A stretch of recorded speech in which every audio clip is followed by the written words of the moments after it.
Well, good evening, everybody. It's a pleasure to be back. George Morgan here at your service. It's PSGL, it's Wednesday night, it's Spain tonight as well. Lots on the table, lots of battling. The title contest is still alive and kicking. And Jack, it's only taken us 10 rounds. We're on the 11th. It's all to play for.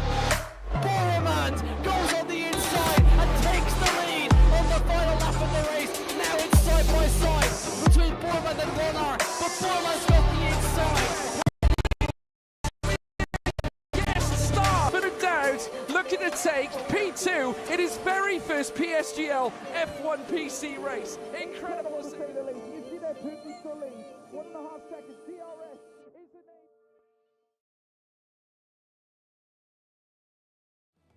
Yep. Good evening, everybody, and welcome back to PSGL. It's a pleasure to be back once again. This time we're racing at Spa-Francorchamps. With the title on the line, it's looking like it's looming larger and larger towards one Jarno Opmeer, bidding to become a 5-time PSGL PC champion and a 6-time PSGL champion overall, if you include his PlayStation title, his very first title that he did, of course, win under PSGL as well. Of course, to take you through it all around this evening, around the circuit of Stavolo, it's me, George Morgan, your commentator, alongside me as well in the commentary box, Dan Field. And Dan, what's an occasion? Jarno is in the form of his life. Absolutely. Jarno Opmeer, season of a century. He's having an amazing time at the minute in season 35 and 36, and he's closing on that Big C7 championship record. I mean, he's only one off at this point if he wins it tonight, which, George, it's all but confirmed at this point. It's been an incredible season. No one's come close to him. He's just got to get through 22 laps, and if he finishes inside that top 10, it's done. Yeah, it is indeed, folks. At the end of the day, as long as he finishes in the points, it is all over. Jarno Opmeer can lay claim to the title as long as he's in the top 10, that's for certain. But of course, as well, Ismail Fassi needs to win and also at the same time pick up the fastest lap. So there are a lot of permutations on the line for Jarno to clinch this, well, for Jarno to lose this crown tonight. Obviously, he doesn't necessarily lose it. It'll just mean it moves on to the next round. But certainly here at this point, it looks like it's in the hands of the Flying Dutchman. And of course, around Spa-Francorchamps, lots of variation here. The longest circuit on the calendar as well, Dan. Certainly plenty to consider. And certainly owing to the fact that we have had so many great races here in the past, Jarno can look back fondly at this race, but it's not one that he's won at since season 30. Has actually laid down a race win in both season 29 and season 30. The only driver to win it twice in PSGL PC Championship history, certainly at the top level. But here, he hasn't won it in 3 seasons.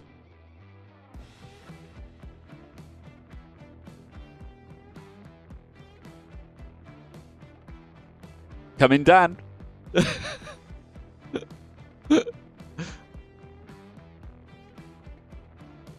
He's gone. He's gone. He's muted himself. That's incredible. Oh, Dan Field. Dan Field, everybody. Well, listen. Hey, listen. It wouldn't be the same, would it, without the old... Ah, here he is. He's back now. Dan's back. Dan, what were you trying to say, my friend? We might have to get sign language going for you, I think, if that continues. I just need to hold up a little piece of paper or something. For whatever reason, my PC is having a field day with me. And it's crashed twice. It's blue screened.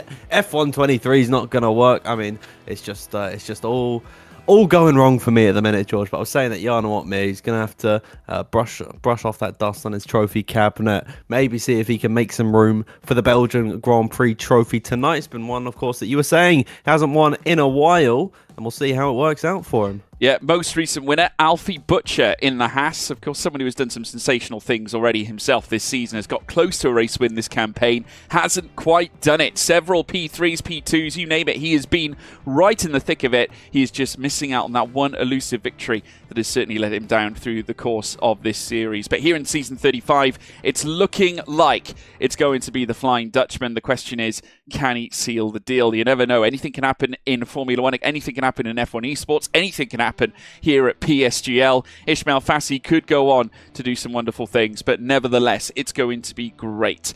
Now we've got qualifying loading up very shortly, and obviously we alluded to the track full of variation, Dan. It is very much a roller coaster circuit. The corners, heavy braking zones, mid speed braking zones, not to mention some very slow speed corners mixed up with some fast speed ones. We've got all sorts here, chicanes as well as semi-chicanes, long straights, 90-degree rights and lefts, and also plenty of other fits and starts, gravel traps, you name it. Spa has everything, Dan.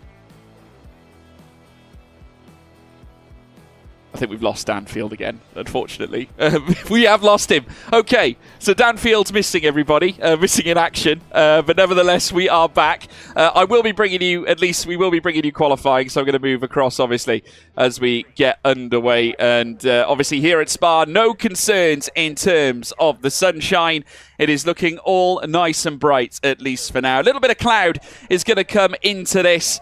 And naturally, I'm sure we're going to be in for a real treat. Patrick Sheepos, of course, arriving back in for Race Clutch. In the meantime, whilst, of course, we're digesting everything happening out here tonight, we can take you through the driver lineups that are going to be making their way out onto the circuit. Representing Sauber, welcome back to the top.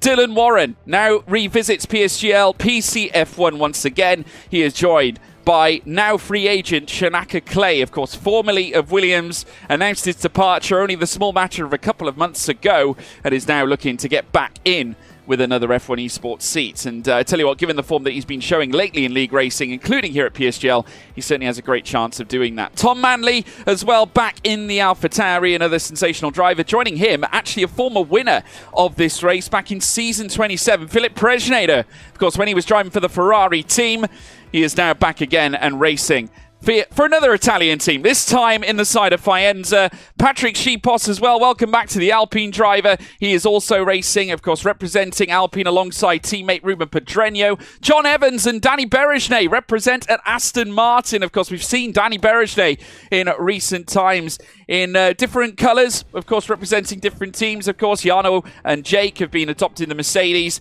3 Mercedes drivers, only 2 seats available, so Danny has had to float around somewhat. Has been seen driving Red Bulls, not to mention in the past he has driven a Haas as well last season with the likes of Alfie Butcher. He's alongside John Evans and Aston Martin. John Evans, of course, the official Aston Martin driver. Nicholas Longuet and Barry Burman back in the Ferrari. Istvan Pukki and Benchab Okonyi representing at Haas. Wilson Hughes and Danny Moreno. The machine is back in the McLaren car. Of course, both of those sharing seats at the Papaya team. We've then got Jarno Opmeer bidding to become a 5-time PCF1 champion here tonight, and 6 times overall. Jake Benham, his teammate, lines up alongside him. Freddie Rasmussen and Josh Edo lining up for the Red Bull outfit with Alvaro Caraton and Ishmael Fassi, the only man who could stop Jarno Opmeer from winning the title tonight, and he lines up in this one. We can, of course, take you through the standings as well, folks. We do have the confirmed standings since Austria, and this is the way it looks. Quite the gap between Opmeer and Alfie Butcher. Of course, Fassi then in behind as well, with a great chance of perhaps even stopping Opmeer. Butcher can do the same as well. Thomas Ronhart quite a ways behind as well in 4th place, and will not be racing here tonight. Berejnay in 5th, Benham in 6th, and so on. We'll take you through the team's titles as well. Mercedes in charge right now, and certainly looking like favourites to clinch the crown, but a very impressive display from Williams, who have certainly improved through the course of recent seasons in PSGL. But we can now head across to qualifying, where we're now getting underway, and we'll see where the drivers are currently situated right now. There's Patrick Sheepos. Nicholas Longuet disqualified from the session at this point, as is Jarno Opmeer. Interesting. So there we are. We got some drama already. Jarno, I think it's likely that these are guys starting from the back, unless we've got a glitch lobby. We have seen Jarno do this kind of thing before. He knows he's got a great chance of winning the title, so starting from the back isn't necessarily a foregone conclusion for the Flying Dutchman. He can, of course, look to ascend heading through the course of the race. But as we're now looking at it, all the drivers out on track looking to enlist their fastest laps. Ruben Pedreño has got the purple opening sector here at this stage as he now makes his way through the Jockenrindt curve, and then heading down, the Jackie X curve, I should say. I'm getting mixed up with Red Bull Ring here, and now descends through Pouhon. I'm going to check, is Danfield back? He's not. Danfield, unfortunately, not back with us yet, folks. But I'm sure he'll announce his arrival at some point as he now makes his way. Oh, getting the tail out there, Ruben Pedreño, just having a little bit of a moment. Patrick Sheepos, his teammate, coming into the pits. Benchab Okonyi comes across the line, though, and nestles in the first time on the timing screen. We have got, obviously, Ruben Pedreño, who is Still purple in the opening sector. No movements at all from anybody else, really. A very quiet track, so to speak. Maybe some drivers not looking to set initial lap times, because now we see Pedreño make his way through the bus stop. But obviously at this point, with the tyres being intermediates generally across the board, we won't see those softs till later on. But despite being on inters, Ben-Jabo Konyi nestles in the fastest time to boot. Shinaka Clay, though, taking the purple first sector away from Ruben Pedreño. Of course, Pedreño coming into the pits does not set a lap here in this stint now. Clay will make his way down through Puon. Great to see the Sauber esports team, of course, back in full flow in recent times, but unfortunately have had some changes here tonight. Dylan Warren and Shinaka Clay stepping into the fold, and Clay has certainly been one of the shining lights here this season, and probably one of the hottest free agents that is available right now, given his experience, of course, at the highest level, not to mention his form this season. Generally, he encompasses everything you'd want in a top professional esports driver, and I'm sure he'll go out there to prove himself once again. But now making his way down through towards bus stop, and dressed up in the green intermediate tyres. Won't register necessarily a lap that you generally see getting you through into Q2, but it's a great way to get yourself started and at least give yourself some delta to measure against. And he goes faster than Ben-Jabo Konyi by 0.2 of a second. Great lap there for Shinaka Clay with a 1:45.585, and in the context of intermediate tyres, that's not bad at all. But he'll make his way down through, well, certainly on his cool-down lap, head back into the pits, reassess as he looks to strap on a set of soft tyres. And Dan, I understand it, you are back with us. I am. Can you hear me, George? I can, just about. Just about. Yeah, you sound like you're on your last legs, Danfield. Yeah, sorry that. I just had to clear my throat really quickly. George, everything's going wrong. My PC's got it out for me, so I think Big C needs to reach into the pockets or something. Maybe. Something tells me he's going to be less than sympathetic here at this point. He's already not very happy. He's given me an ultimatum. If it happens one more time, I'm done. Yeah, so, well, there we go. Yeah, justice. Fingers across, George. Justice for Danfield here at this point. Yeah, there we go. Well, just to give you guys an update, probably give Dan an update at this point, seeing as he's been so busy with other things. Shinaka Clay, fastest at the moment on intermediates. We haven't seen any soft tyre runs just yet. But as I say that, we do, of course, have Freddie Rasmussen, who's heading out on an outlap to begin, of course, his first flying lap very soon on the soft compounded tyre. Hasn't necessarily been the best of seasons for Freddie, but then, of course, we hear the speculation around, should we say, the virtual paddock, the sim racing paddock. There's been lots of discussions about the use of 120 FPS, 60 FPS, and of course, in F1 esports, they default the FPS to 120, which basically is the rates on your screen. A lot of you know what FPS is as well. Obviously, it leads to more pixels. And generally, what they suggest is, in 60 FPS, you can attack the curbs more. And, of course, some drivers have been adopting the 60. Of course, if you're not in F1 esports, there's no point going for the 120, because at the end of the day, why would you? You can utilize the 60 and be that little bit more aggressive in some of the corners. So that has been kind of the sort of complexion a lot of the drivers have been dealing with. So, in this case, you know, while Freddie might not necessarily be showing his best form throughout the league racing season, might be that he's just got his 120 FPS form, and at the same time can then utilize it when it comes to F1 esports. At least then he's better prepared, Dan. I think we've lost Dan again. Oh dear. Oh wow. In the space it took me to, you know, talk you guys through that, Jonah Martins has just actually highlighted. I'm going to bring you in on this, Jonah. Apologies. 60 for more traction, more straight line speed, and better curbs. Yeah, that's something that we've obviously touched upon, and obviously with the curbs, it's just generally not as aggressive, not as rough to the feel as perhaps what a 60 FPS as to what a 120 FPS would be. So that is why a lot of the drivers are sort of in amongst the balancing act right now as to what they decide to do in preparation for F1 esports. Because many of the drivers, they like to compete and they want to win, and at the end of the day, that's exactly what the drivers want to do, especially if you're Jarno Opmeer, you're gunning for another title. You know, that's a big decision to make, as we're now seeing Freddie Rasmussen kick things off here at Spa-Francorchamps on the soft compound of tyres. So this will be interesting to see, folks. The Great Dane will now send it, coming out of La Source, and he'll make his way up through Eau Rouge and Radion, as we can now see him ascend up the chicane section. Very soon he'll tiptoe through. I say tiptoe, nothing like tiptoeing as he now makes his way across the DRS line. Will open up that rear wing and fly through the right and left, and very soon through Malmedy as well. Heading through. Really solid performance here so far for Freddie Rasmussen here in the opening sector. We'll look to try and conclude this lap in great style. Who do we have in the commentary box with me now? Hello, George. Oh, it's Nathan Richards. Okay, so we've got an upgrade, is what we're saying. Well, if you want to say it that way, it's up to you. I'm not saying that. Well, listen, Nathan, I appreciate you just stepped in. Thank you for joining us, obviously, for starters. Current complexion, only 2 times registered. Shanaka Clay, I'm sure you've been watching anyway, but Shanaka Clay up at the very top, 145.585. He's now back out on his outlap once again. Benjabo Connie, second fastest, 145.786. But we've got Freddie putting in the numbers here on a soft compound of tyre. So an opportunity here to get the first proper time on the board. But I'm just looking at my clock, 7 minutes and 20. So every driver leaving it to the last minute.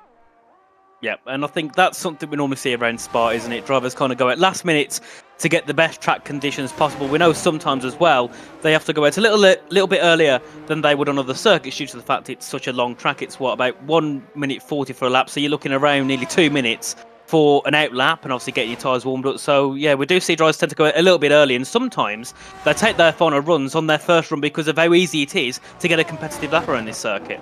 Yeah, absolutely. Josh Edo, Freddie Rasmussen's just gone to the top with the 144.17. Tom Manley just behind him by 26 thousandths. In comes Edo.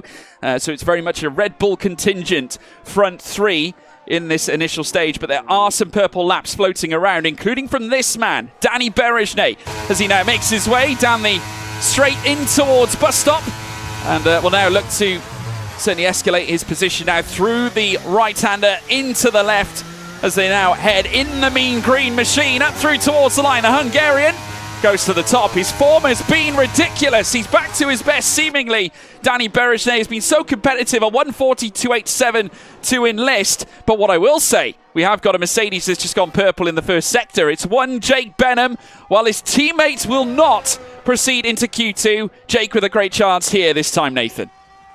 Well, Jake's looking decent in that middle sector, a 1 minute 12.2204 the first and second bit. So we'll see what he can do as he heads through in towards the final part of the circuit there. I believe it was Danny Moreno popping himself up into P14, and then one of the Williamses, that I believe will be Ismail Fassi, into the top 10, and John Evans into P8 there. Very nice lap from him indeed. And we got Jake Benham heading down into the final part of the circuit. We'll see what can the low Mercedes do. Can he get himself out of that drop zone for now? Up to line, goes into P2. Brilliant lap there from the Mercedes. Yeah, fantastic lap there from Jake Benham, and obviously looking to pull off a decent performance. And we hark back to that sensational Silverstone performance as well, Nathan. Obviously, I mean, I appreciate you just stepping in at the last minute to everything. So obviously, you're not going to necessarily be up to date necessarily on everything, but still, Jake, fabulous season. Arguably his best season so far in PSGL PCF1.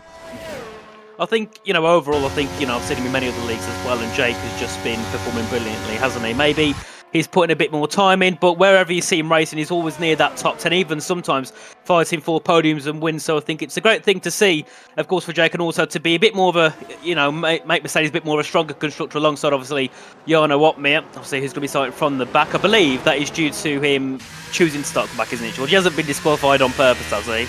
No, I mean, I think, to be honest with you, Jarno did allude to the fact that it was very likely he would do the odd last to first throughout the course. And I would say, whilst we look at the point system right now, if he finishes in the top 10, he is going to win the title. That's without any shadow of a doubt. So, at the end of the day, it's a cut and shut situation in terms of the title, and regardless whether he starts from the back, we know how good Jarno is in cultivating a strategy.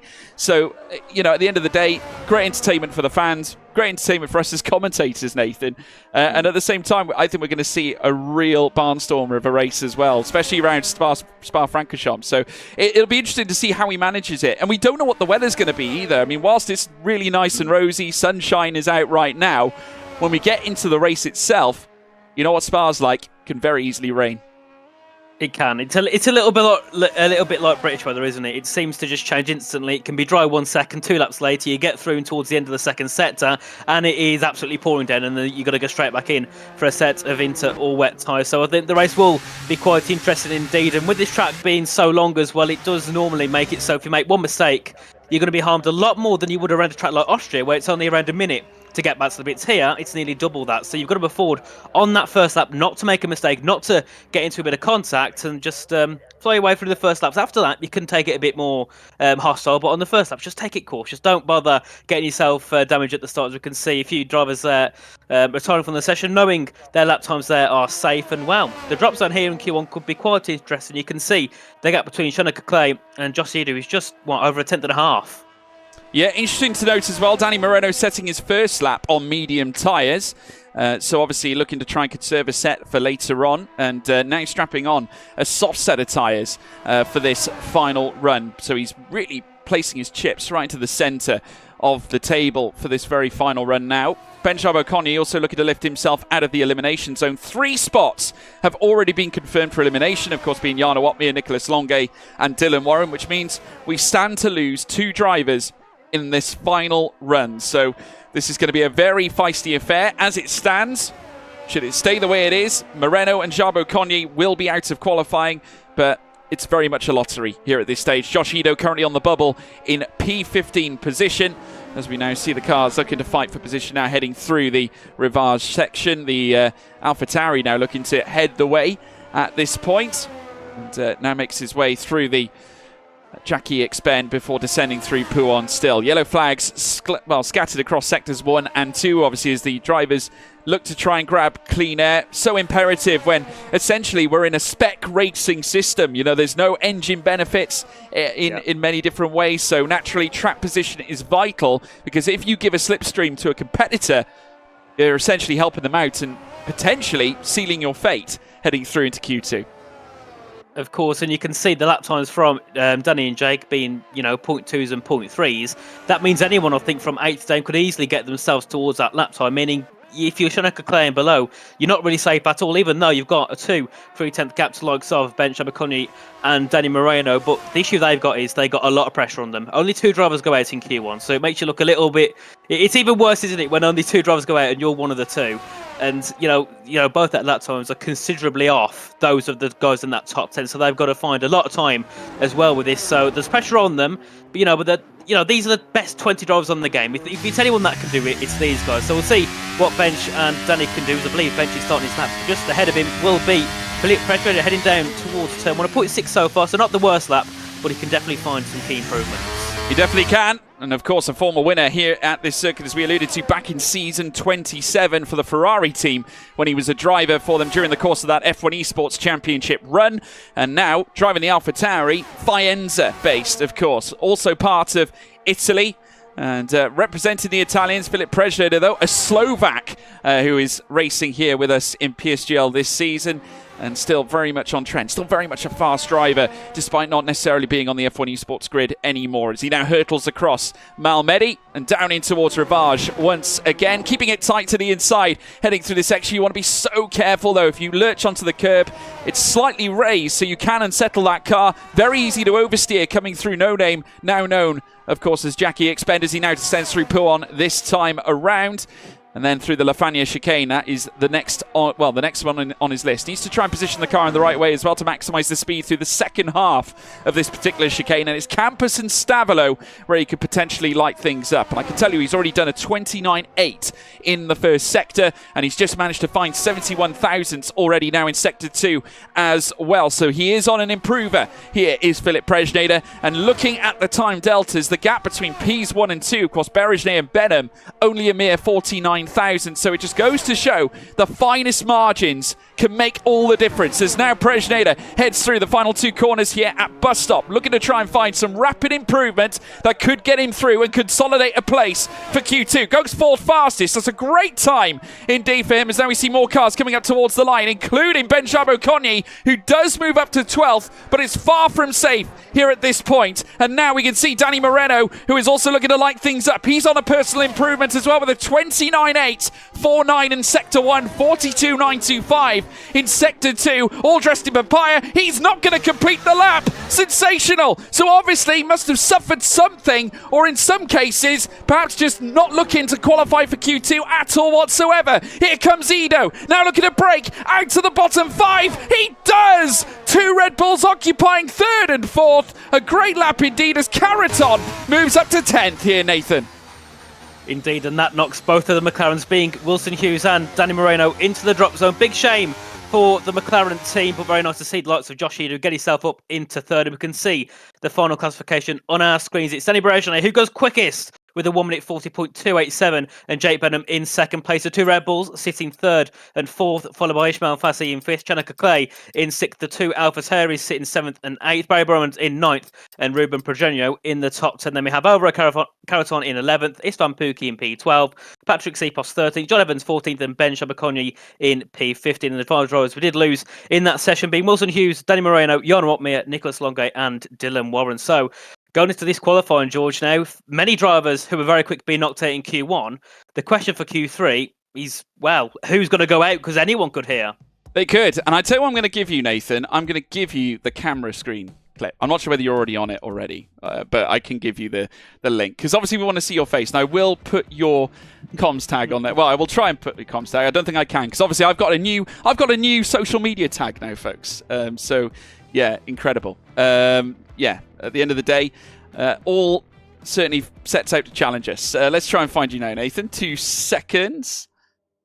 It's all right, folks. We're doing the stream on the fly here. This is usually something I tend to do behind the scenes. But yeah, we obviously need to give Nathan the cameras just so we can see his face. So I've just sent you the link now, Nathan. But yes, let's digest that session. Fantastic display, certainly from those at the front end. And, you know, looking onwards, we've got to give the likes of Berejne credit. Of course, a great final display for the Red Bulls as well.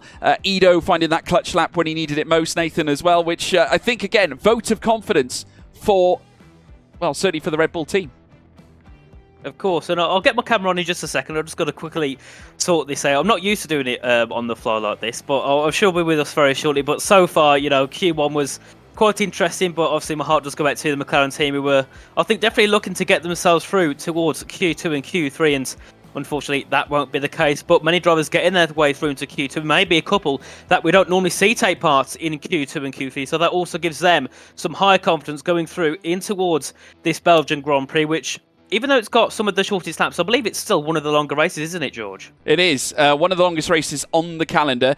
The stream length itself, quite vast. And obviously the variation as well is something else, given the fact that obviously you have the sloping corners, not to mention the challenging chicanes, as well as the lumps and bumps heading through towards Kemmel out of Eau Rouge and Radion. It's just, it's full of it. And Pouhon as well, so tough, unpredictably tough. Looks like a simple corner, but if you get too close to that curb on the inside, you have lost it, unfortunately. And that, when it comes to qualifying, you need to be so precise.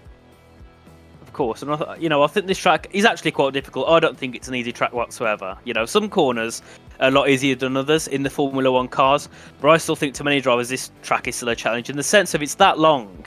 You know, in some tracks where you have like 10 corners, you make a couple of mistakes, you lose a 10th. But if you do that, you know, double times, because there's double the amount of corners, that gives you 2 or 3 tenths of a gap to the others. So, you know, the gaps do generally seem to be quite large.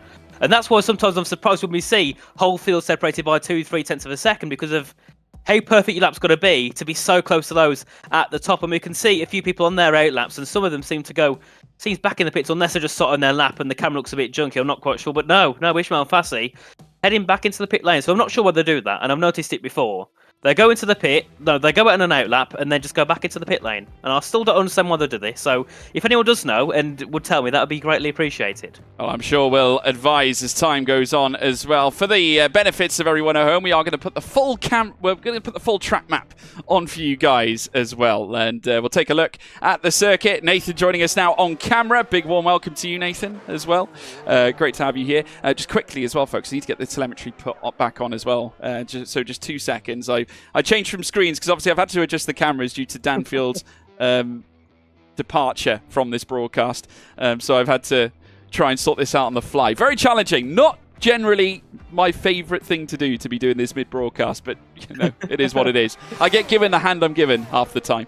Yes, so not a lot we can do about it. But we have got a lap currently underway. Shanaka Clay, purple in the first sector here, Nathan. Of course, yeah, he had a massive slide coming through in towards the Lacombe chicane. That definitely lost him some time. But so far, this lap is looking decent, of course, from Shanaka Clay, obviously racing the Sabre car here tonight in Belgium. We'll see what he can do. Maybe the car makes a difference. I'm not sure whether he's going to be quicker, whether he's going to be slower. We'll find that out after the next qualifying. And then the 22 laps here at Belgium. He heads through in towards P1 now. Long left-hander before heading down in towards the Piff Path chicane. Just wanted to get onto the brakes and throw the car in and use the curbs as much as you can around here. You need to make sure you use as much track as possible, but without running wide, because we know here, like on every other track on this game, the track limits are so harsh and you can go wide by 1 centimetre, and that is your lap done. So obviously all the drivers need to make sure they stick within the white lines on this circuit. And Shanaka Clay looking so good so far on this lap so far. Obviously purple in that second sector, but he's the only one to go through on a competitive lap. So we'll see what he can do as he heads down in towards the Buzz Top chicane, goes late on the brakes before throwing the car in, and we'll see what this lap can be here from Shanaka. As he go, oh no, he bailed. He goes. He is bailed. He's Gareth bailed into the pits, as we now see Jake Benham now make his way through. He also decides to come into box. Interesting scenes here in qualifying. Two seemingly reasonable laps, as we now see an Aston Martin now going purple in the second sector. It's John Evans, would you believe it? Making his way through towards Blanchimont. Of course, anything's purple at the very start, but I tell you what, give credit to John if he does register this lap. Of course, at least then we get one on the board, but he is flashing on the rear of his car, so does seemingly set me to believe that he is actually saving. Straight back into the pits for John Evans, so not choosing to stick around. So already we're seeing a few cars come out, but then coming straight back in. Yeah, indeed. And well, as they go back in, we got pretty much half the grid back out onto the circuit now, and it looks like Barry Burman will be leading them away down towards the Lacombe chicane. We'll see what he can do on this next upcoming lap. But obviously, Danny Bergeron, got to keep all eyes on him. He looks strong in Q1, of course, along with Jake Benham. So we'll see what they can do and maybe try and top Q2 here in this session. But we know the grip's different here in Q2, and obviously some drivers on used, some drivers on new tyres, which could also throw a bit of a curveball at the start of this qualifying session. But I think the bank laps here in Q2, it's not always best to look at them and take everything from them, because we know that some drivers don't like to push heavy on these first laps. They just want to get a lap on the board and sometimes give them a bit of a psychological advantage with having that delta that they can use on their final runs, because they know they're up by 4 or 5 tenths, whether that's because they had a poor lap before or not. They've still got that thing that they're quicker. Yeah, and also we got to factor in that they'll probably be on used tyres, right? I mean, at the end of the day, you're not going to use your best set or your freshest set at the very start of the session, because the track is not necessarily at its ultimate. I mean, I'm looking at the temperatures now, 18 degrees, track's at 26. And obviously, at the very start, you want to lay down that banker.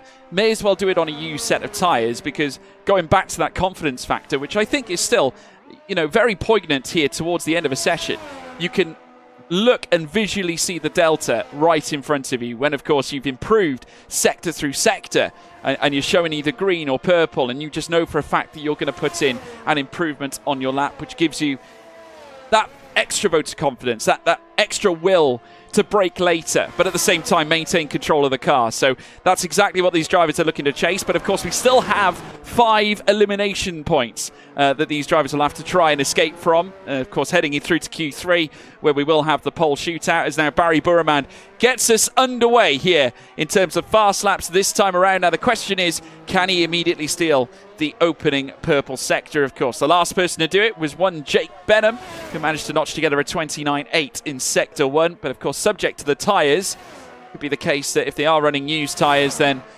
they may not hit the heights of that just yet, though I doubt highly that Jake Benham was using fresh tyres in that opening lap nonetheless. We now see Barry make his way up through towards Lacombe. Need to make sure, as he takes a lot of the curb, heading through towards the right and left through Lacombe. Now through Malmedy this time, as he now sends it down the hill in towards Rivage, keeping it tight to the inside once again, and then linking through to the left, heading in towards Jackie Hicks, whipping the tail out as well. He's just so aggressive with the car, is Barry Burman. Hasn't quite got as fast as Jake Benham in the first sector, only a 29.863 here so far, Nathan.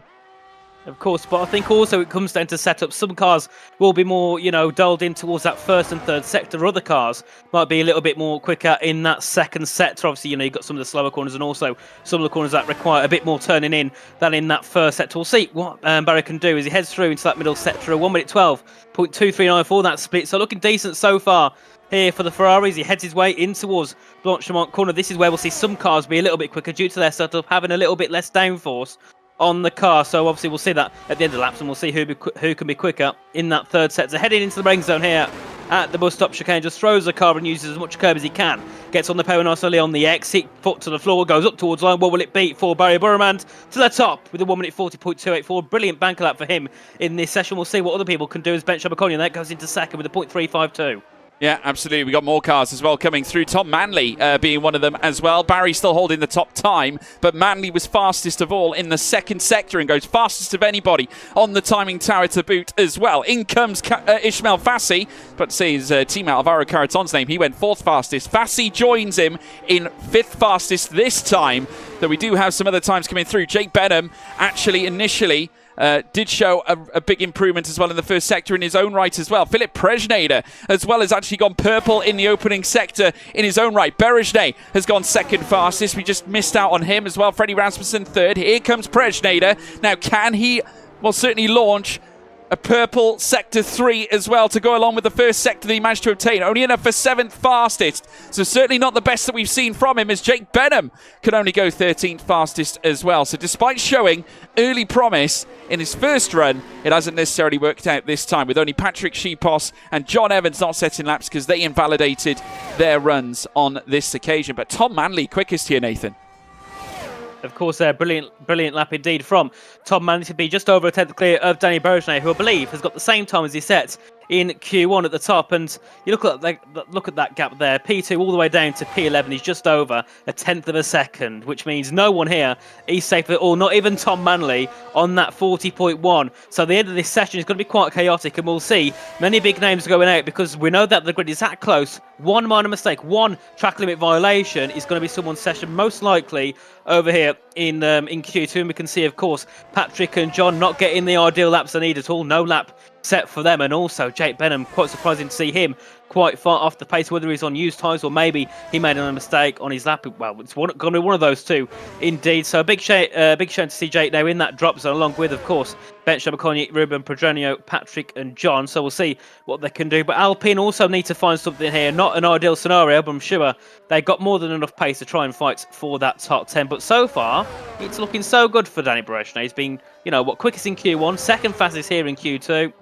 He's looking very, very strong. Yeah, he's looking pretty strong, that has to be said. I mean, Tom Manley, as well, someone who's at the top. We've seen him time and time again through his development run in league racing, has now got his seat in F1 esports and was touted as very much a future star, coinciding with the likes of Alfie Butcher, as well as many others that are now part of the F1 esports grid. And he is well within his rights to be there. Do you know, I mean, the way people were speaking about him when he was doing so well on the console platforms, now stepping up into PC competition, which we all know is the almighty, isn't it? It's the top level. We've known that for so many years now. But he is taken to it like a duck to water. And some drivers find it really tricky to sort of step across from console racing, because essentially the braking zones are vastly different, believe it or not, between console and PC. So some drivers struggle with it, some actually prefer it. It's a strange thing, but Tom Manley adapting really well to the PC side. Of course, I think, Tom has probably done one of the best jobs in terms of getting adapted over. Obviously, normally I'm down in F2 and we see drivers constantly coming over from PS and Xbox to the PC side, and they sometimes have a big struggle, and some of them could be half a second off what they were on the consoles. But Tom has come on and it's not affecting him. It's a little bit like how we saw Jake Benham, Thomas Ronhart, Otis Lawrence come over. It's like they didn't, if anything, they got quicker than they was on the console. So it's brilliant to see, and seamless it gives them even more motivation, doesn't it? I said transmission. Yeah. Seamless transition, I should say, is probably the word. Yeah, I mean, phenomenal, really. But yeah, all of them now, I would argue, we're now at a point in F1 esports and definitely at the top flight of league racing where it's arguably at its most competitive.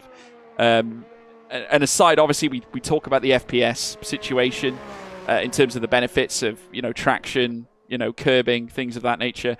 As soon as we get to a point where everything's leveled off, and those sort of issues don't necessarily come within the competitive space, again, we could take another leap forward with drivers. And I think at the same time, whilst obviously we see the wins transition left, right and centre here now, even this season, because Jarno, one of the very few to get various different, to get various different race wins, it's fascinating. I think we could see it more competitive than what it is even now. Of course, and I think as the games get on and as consoles and PCs develop, I think it will become even closer between all of those platforms to one point where maybe we can hopefully run all platforms together without issues such as crossplay, because we know they have their differences, whether it's FPS and all the different graphic stuff. If they can sort that out and make it intertwine into one, the scene could get even bigger, and we could see even more people fight for esports spots, which for these PC guys, they'd be worried about, because there's some very fast people on console who yet haven't, got onto PC for many, for various different reasons, and they could be missing out on possibly an esports spot. So I think this scene is going to get bigger, and more competitive as, the consoles and the games, obviously made by EA, develop. Yeah, no, absolutely. But time will tell. Of course, we can talk about the future of League Racing and, professional esports side of things forever. But obviously, given the fact now we're in a scenario where we've got every driver, every man and his dog out on track right now, getting set for another fast run as we look to get things underway. Barry Burman, the first man to do so. Rapidly fast Iranian, fourth fastest currently on the timing screen, will get set as he makes his way down through towards turn one. And now in the scarlet red Scuderia Ferrari, will now put the throttle down once again to head up through Eau Rouge and Radion. Time that he set prior was a 1:42.84. Of course, looking really smart in all three sectors, but will look to go smarter, though, no doubt, on fresher tyres. That could yet advance his time even further. With Tom Manley at the head of the field, we now take a look at the rear wing as now Barry Burman heads through the next right and left. Laycom lit up next. He's looking smooth so far, Nathan. He is indeed. He was 4,000ths down, though, in that first sector, but of course he has got the second and third sector to go, and I'd say arguably the second sector is where you can gain the most time on your lap time. You can see him heading there now in towards the Jackets corner to the left. He goes very nice so far here from Barry Burman in towards Puon. He goes now. We'll see what we can do here. Just shifting down again, just throwing the car in and nothing at all. Phasing the Ferrari as he heads down now towards this chicane. He wants to break to around fifth gear, throw the car and use as much curve as you can through this middle section. You can see there Barry not all phased at all by the curvature, and also just throwing the car and using the traction zones as much as he can in this car. Coming through towards the end of this second sector, he's up by a 1/10.5. This is looking brilliant here for Barry Burman, looking to be on par with the time here from Tom Manley. But then again, there's many other people behind him who are also on key improvements. So Barry's just got to keep it smart now in this final sector and just get himself a decent lap. Even if he loses time here in the final sector, he should be at least on a decent team improvement in towards the break zone. He goes. What can Barry do? You can see yet again just using all the curb he can, getting on the power on the exit. This should be a key improvement here for Barry Burman. Up towards the line. Goes to second there. Yeah, he does. And incidentally, whilst he did have purple in the second sector, it's just been snatched away by this man, Shanaka Clay, as Danny Berejne goes fastest of anybody. Incidentally, we did see as well Tom Manley. He actually invalidated this run in particular, 29.9. Invalidated coming out of sector 2 as Shanaka Clay comes towards the line, goes fastest of anybody. But Josh Ito has just stolen the second purple sector as well. So now it transitions this time to the Red Bull. Manley now down to third. Rasmussen goes fastest with a 1:40.040. In comes teammate Josh Ito. Cross the line. 8th fastest. The difference maker being in sector 3 as now Alvaro Caraton comes up towards the line to break out of the bottom 5. He does. 8th fastest. The question is, what can Pedreño do? Not enough, unfortunately. I think he still remains in the bottom 10. He does P12, so he's not going to make it through into Q3.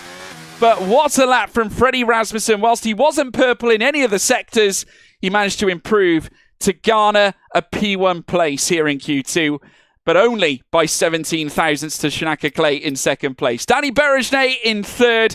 We then, of course, have Tom Manley in fourth. Barry Burman in fifth. Further down, Istvan Pukki in sixth. Patrick Shipos in seventh. Alvaro Caraton in eighth. Josh Ito in ninth. John Evans makes it through to Q3. A very good performance in 10th place. And we lose Philip Prejleder, Ruben Pedreño, Ishmael Fassi, Ben Jabokonyi, and Jake Benham not making it through to Q3. So somewhat of a shock there in places, Nathan, but I tell you what, the likes of John Evans, we haven't seen much of him this season. Yeah. Great to see him make it through to the, should we say, the pole shootout in Q3. Yes, of course. So maybe he can try and go for pole. We'll see what John Evans can do. But I think the biggest surprise there is, of course, Jake Benham was looking to be one of the candidates to take pole here tonight, and unfortunately out in P15. Must have made a mistake or invalidation on his final run, hence why he couldn't improve off his 1 minute 40.4. But a very interesting Q3 here, and obviously two teams making both of their drivers through in towards that session, being obviously Josh and Freddie for Red Bull and John and Danny for the Aston Martin team. And of course, big congratulations to John Evans. I'm sure I haven't seen him much at all this season. I don't think I've seen him do that much league racing at all on the game, so brilliant to see him making the top 10. But also Tom Manley, well, he could be one for pole here tonight. I think, if he painted improvement on that final run in Q2, he would have seen maybe a 10th or 2 on his lap. So Tom Manley definitely one to keep their eyes on. But everyone in this grid, anyone could take pole here.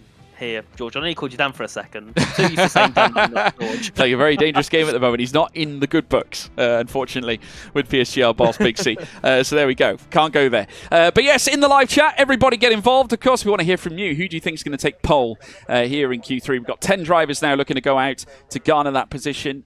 Plenty of really salty drivers that, of course, have done extremely well historically. And great to see. Obviously, we alluded to John Evans' results. Danny Berejnay making it through, and his form has been stellar through the course of this campaign. Alvaro Caraton, of course, no Ishmael Fassi this time, so that's going to set Fassi again back a little bit more. Just going to read through some of the comments here. We've got, I'm going for Istvan for pole, says Gaming Fanatics, so that's his call. We've got a couple of calls for Danny Berejnay as well. Danny on the pole, says Arthur. We've got Nathan on pole, says V.A. Francie. It's a bit of a hat tip to you, Nathan. That's not bad at all. Danny Berejnay for Blake Ellenwood as well. Good to see you too. George for pole, says Synergy F1 League. Thank you, guys. Much appreciated. Dan Fields, says Vlad Andre. He's not on pole this time, I can assure you. I'm afraid I'm going to have to deny that one. Danny on the poles as well. We got Nathan. Of course, we read that one out. Keep them coming. We got more. Patrick as well. Danny, Frederick, Johnny E for poles, says Jack West. I tell you what, I think there'll be a lot of people who would be delighted to see that. Me being one of those people, I'd love to see John Evans successfully get that. We got Pookie for pole. Shanaka, shockingly, says Silver. We got Johnny Evans, says Diablo as well. Thank you so much, guys. Keep them coming. We'll, of course, read them out as we go on. But now the cars are making their way out here for Q3. And I'm going to ask you, Nathan, who do you pick out for this, out of this group, out of these stellar stars that, of course, compete at the top level in both league racing and esports?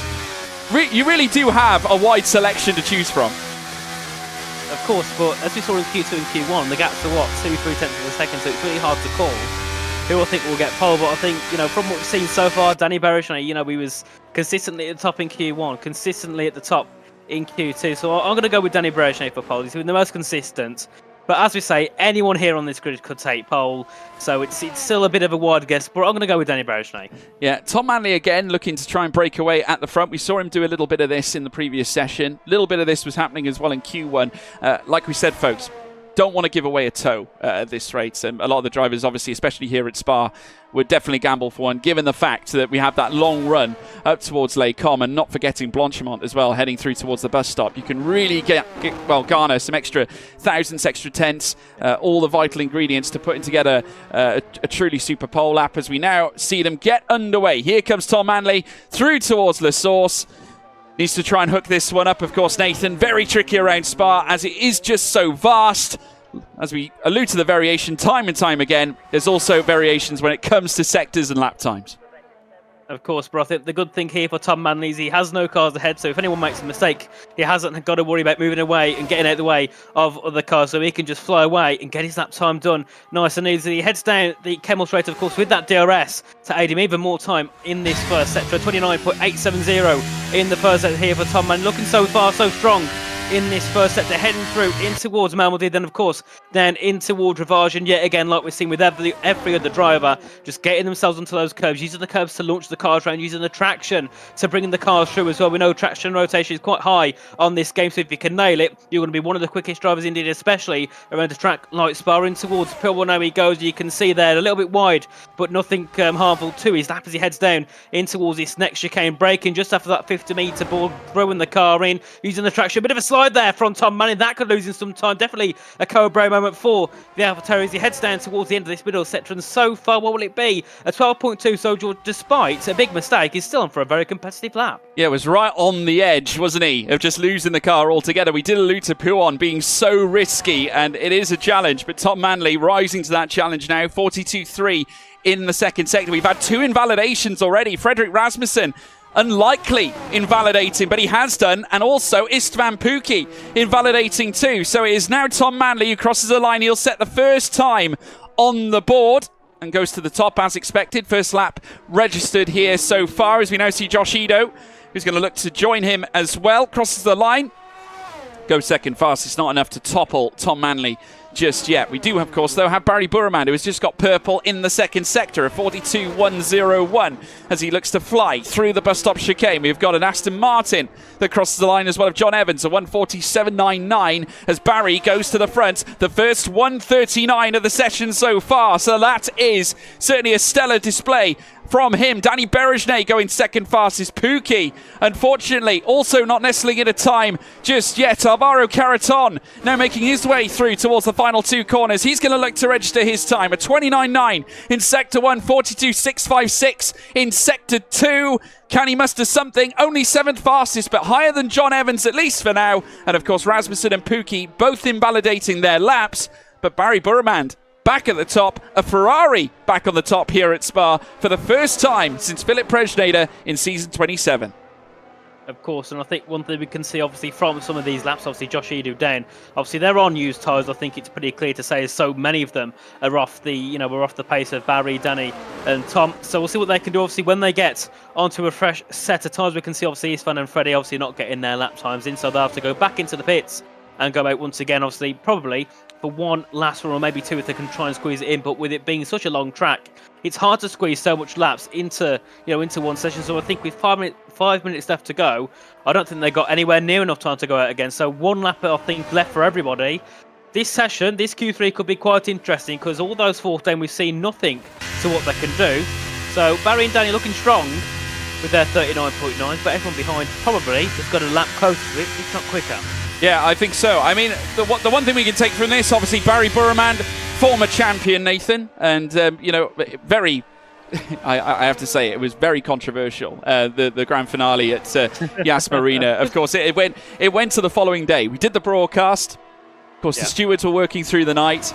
Jack Canan and myself, of course, had to do a sort of little video just to sort of give the folks some insight as to what happened. And of course, Barry Burman claimed the title the season before last and ended up beating Thomas Ronhaar due to the penalty that Ronhaar received in that particular race. So yeah, truly fascinating scenes, probably one of the most contentious championships ever, given all the narrative that was happening at the time. But Barry back at the front now. Of course, Barry's form, it used to be the case, very strong at the start of a season campaign, but I've got to say, he's been sort of out of sorts this season. Hasn't necessarily competed in many races, though, however. Ferrari have taken a little bit of a backward step from league racing here currently, because we did have the Mystery Grand Prix. They weren't a big fan of the concept.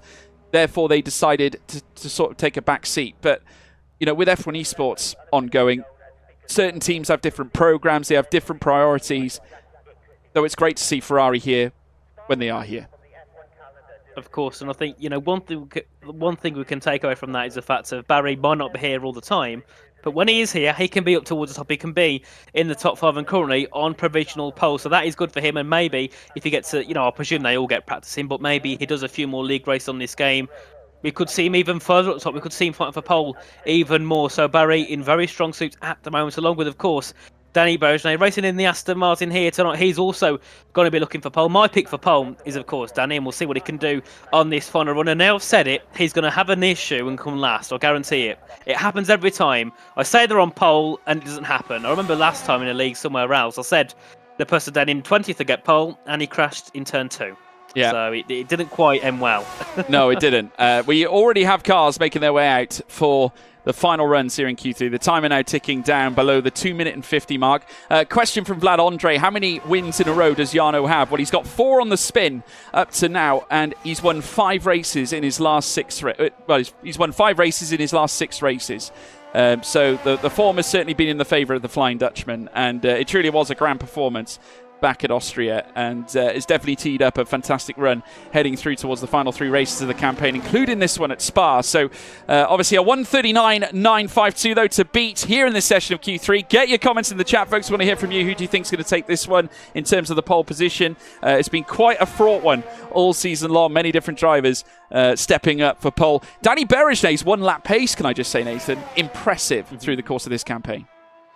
Yeah, indeed. I think we look at. I think on this game at whole, we saw him last game in F1 22. He wasn't always near the top at all. I think at some points he was, trying to fight to get himself in towards Q3. But every race I've seen him at so far here on this game, he's fighting for pole. He's fighting for that top 5. So I think Danny's, 1 lap pace is brilliant, and I think he's one of the quickest here in the qualifying segment. Of course, also in a car he's not used to. We know the cars are equal, but there is always little bits of differences with camera angles, and maybe sometimes the colour can put drivers off, not being in that usual environment they are. Of course, Danny normally in the Mercedes, so obviously that can also have a bit of an effect on him. But so far, looking not to be phased at all by the fact he's not in his usual Mercedes car. But we can see, obviously, coming through down towards the final quarter will be Tom Manley to set us off first for the final runs of Q3, and obviously at the back is the 2 Red Bulls, so they're going to be setting their lap times last. Obviously with Freddie still with there to lap, so we know at the back of the field he's got to try and get himself a decent lap, and hence why he's going to the back a bit. Might want to try and get himself as close to that 0-second timer as he can.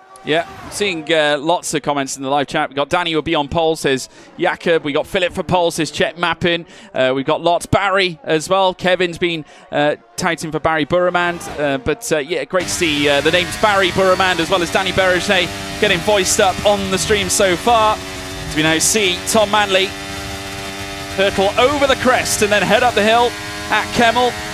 A trip up through towards Lake Carmen, a right and left in the AlphaTauri. As he looks to now pick his braking point so late as well, coming in at the 50 zone as he now hurtles through towards Malmedy, just looping it in nice and tight, using all the curbs as well, which is what you need to do, but at the same time be conscientious of the fact, especially in those race sections where the oversteer is prevalent, as now Manley cuts through Jackie X corner, which will then tee up a run heading down towards Pouhon. Look to loop this one in as well, leaving it as late as possible. Once again, just a dab of the brakes and a downshift perhaps as he now looks to send it through towards the Lafanier chicane section. From the left to the right and then back through to the left again. We're now into added time here at this stage. Already we're seeing from Manley a 29.8 in the first sector, so he's right in the ballpark of where Danny Berejnet is. Now Barry Burremand is invalidated. He's invalidated his final run, so the Ferrari will not improve on the 1:39.952 that he has already set. And it's purple in the second sector for Tom Manley, purple in the first sector for Danny Berejnet. So there's lots happening in these final stages. Great opportunity for Manley here to take a pole position as he now hurtles out of the final chicane now. Bus stop lights up with the AlphaTauri looking to send it to the top. He does ascend, goes first fastest here in Q3. Here comes now Danny Berejnet. He topples him off the top, takes it himself, yet more cars are looking to join them. We have got Tom Manley still in second with Burremand remains third. Istvan Pukki can't jump him, goes to fourth fastest. Caraton now jumps him as well. More cars coming across the line. Here comes Shanaka Clay, goes third fastest this time around. Josh Ito coming through towards the final sector. John Evans also making his way through, goes seventh fastest. Patrick Shipos currently ninth, looking to lift himself off the bottom or the bottom end, goes fourth fastest for his team as well. So Alpine represented now in the top 5. Can Ito though topple him? He's gone green in the first 2 sectors. Freddie Rasmussen fourth. Not quite enough there for Josh Ito. He can only go 7th fastest, but nevertheless, another A-list performance from the Hungarian Danny Berejnet, who goes fastest here in Q3. The Hungarian to the top with a 1:39.823, 19 thousandths of a second faster than Tom Manley, with Shanaka Clay in third. Another great advert for Shanaka Clay as Freddie Rasmussen comes home in fourth. We got Patrick Shipos in 5th, Barry Burremand 6th, Josh Ito in 7th, Alvaro Caraton in 8th, Istvan Pukki 9th, and John Evans starting from P10. We'll be right back, folks. In the meantime, we're going to take a quick commercial break.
Well, welcome back, everybody, to the PSGL Belgian Grand Prix race night here tonight on Wednesday. With the title on the line still, obviously, we're alluding to the fact that Jarno Opmeer could yet take his, incredibly enough, his 6th title altogether throughout PSGL history, his 5th PCF1 title to boot. Of course, needs to finish within the points, starting, though, from near enough the back, which is incredible as well. It's going to be quite the fight for the Flying Dutchman. Yet, though, this is a place where he's been time and time again, Nathan. And obviously, for those of you at home, Nathan joining us here in the commentary box this time around. Of course, Dan Field having some technical glitches, but great to have Nathan with us. Nathan, obviously, with Q3 now finalised, I mean, you know, we're looking at this, Danny Berejnay now at the top of the order. You know, it's a huge opportunity for him, and the form we've seen him in, race winner this season to boot as well, and it has looked like a vintage Danny Berejnay season. It has, you know, he's been doing so well, and obviously here in qualifying so far, but it's all, you know, down to the next 22 laps here in, you know, around Spa, which, well, he could try him, but he could also have a big failure, so he's got to hope he can keep himself comfortable, of course, for this next run. And well, it's gonna be an interesting one. But I think Danny, you know, he's one of those. He's one of the veterans, isn't he, here of league racing? So if it's anyone who can try and go from a pole to a win, Danny Berejnay is definitely one of them. But we'll see what he can do once this race gets in the way, and hopefully we're not going to be too far away. No, we shouldn't be. We're just obviously waiting for the lobby to load up. But of course now, you know, it's in Danny's hands, isn't it, at this point? Obviously not driving the Mercedes that, of course, he's contracted, the team he's contracted to. But at the same time, it means that he can dictate, essentially, when he pit stops. Of course, he does have to coincide it with John Evans, of course, to try and at least avoid a double stack. But, you know, it sort of gives him a little bit of free rein, doesn't it, Nathan, against his Mercedes counterparts? It does, and I think that's what makes it even more of an interesting race. Mercedes obviously having Jarno, Jake and Dan.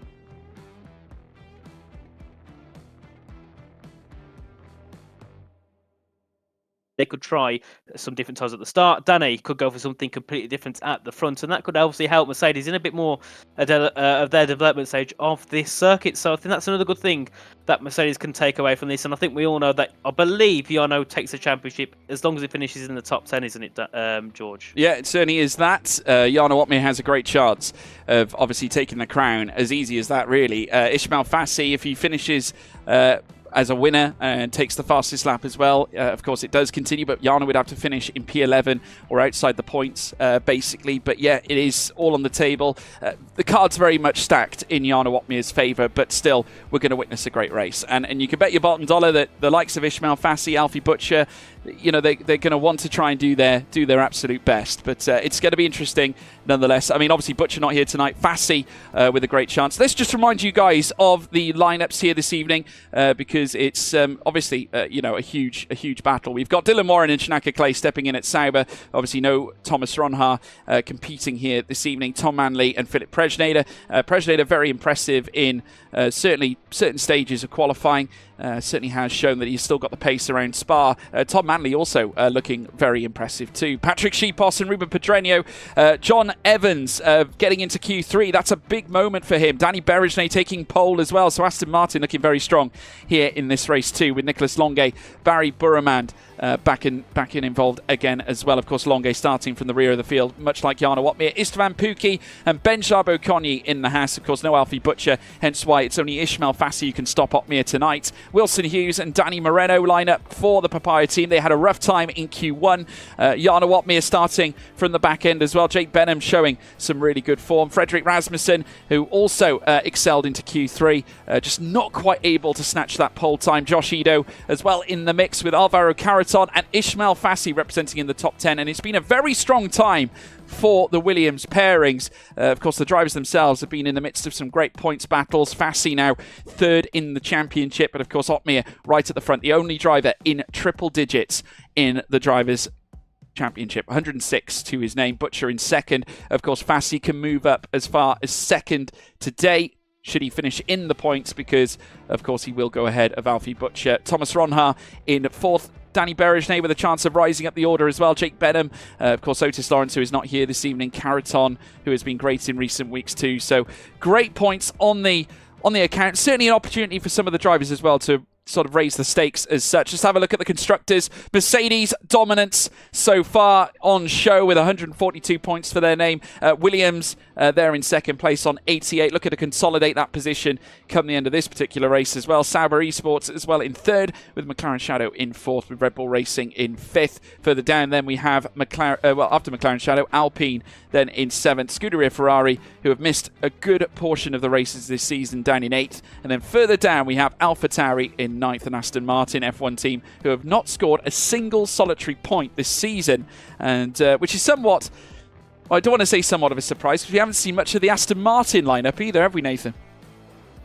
No, we've not. And I was mentioning that to Dan the other day for WOR. We never see the Aston Martin pair at all, and they're always around, but never racing here in the leagues. And it'd be nice to see, of course, Simon and Fabi a little bit more. But obviously tonight we're not going to see them. But we do have John Evans, who's also part of the Aston Martin F1 team, of course. And he could score points tonight. He could, which would be good. I think, as we said before, George, we haven't seen him. I don't think I've seen him at all in PSGL this season. I might be wrong, but from my eyes, I haven't seen him. Yeah, and well spotted as well in the live chat. If it's like your own version of Where's Wally, you managed to obviously locate that there were two McLaren Shadows on there. So I'd imagine Connor is going to be slapping the graphics designer about later on as well. So there we go. It's been a good day for Big C, it has to be said. Incredible. But yes, obviously we're now waiting for the timer to tick down, and then we'll head racing. Let us know in the live chat as well, folks. Want to hear from you as to who you think is going to be the race winner this time around. Obviously lots of opportunities on the table, alluding to Ferrari to, potentially getting back in the point sector of things. I mean, looking at the championship and how the races have strung out as such, of course, we've seen very little of Ferrari, and it's almost very unlike them. Obviously, not certainly not to see them. And but Barry Burman, who we're so used to seeing, night in, night out every season. Of course, he starts very strong when it comes to championships. But we've barely seen him scratch the surface this season. Only 2 points finishes this season, managing to claim 4 points back at Silverstone and 9 points back at our last race in Austria. So it certainly hasn't been necessarily a season to remember, but you've got to bear in mind that he's only started in 6 races. He missed out in 6 races this campaign. Of course, we're obviously going to be starting here today in third, so we'll see what he could do from that position, and maybe it could be a win here for Barry, of course. But yet again, this grid, it's so close. The gaps we've seen first and fifth were less than a tenth in Q3. Q2, the gap from first to 15th was 2 tenths. So in the race, we know it's not going to be as close in terms of lap times, but it's in the sense of using that DRS trailer and looking to try and make moves when you can. Of course, drivers will be taking different tyres, some obviously on the hards, mediums, and the soft. I don't think we normally see many mediums at the start of a race. It's normally the soft or the hard. So we'll see what the drivers choose to do. But this race could be rather interesting. 22 laps of Spa. The DRS train's heavy, but the pit stops make a big difference, because once you see drivers on 2 to 3 or even more, tyre difference, it makes it chaos, which is, I think, brilliant about this track. It certainly does, and as you can see, at least for now, the weather is actually behaving itself somewhat, which is good. So we will, of course, head back over to Spa very shortly. Let us know in the live chat as to who you think is going to take this one, folks. Obviously, lots on the line. Championship points, plenty. Jarno could scoop up the title here and now, which would be no mean feat for him. And naturally, we all want to be here to see it. This is what it's all about, given the fact that he's had such a great season, and looking to, obviously, try and beat his wins record, which he can still do with 3 rounds to go, in terms of not only, should we say, a sequence of wins, but also wins through a season. I think his all-time greatest season was season 30, where he managed to clamber on and actually pick up his record string of victories, which is certainly special to watch. We do, of course, though, have all the lights starting to light up here at the start of the Belgian Grand Prix.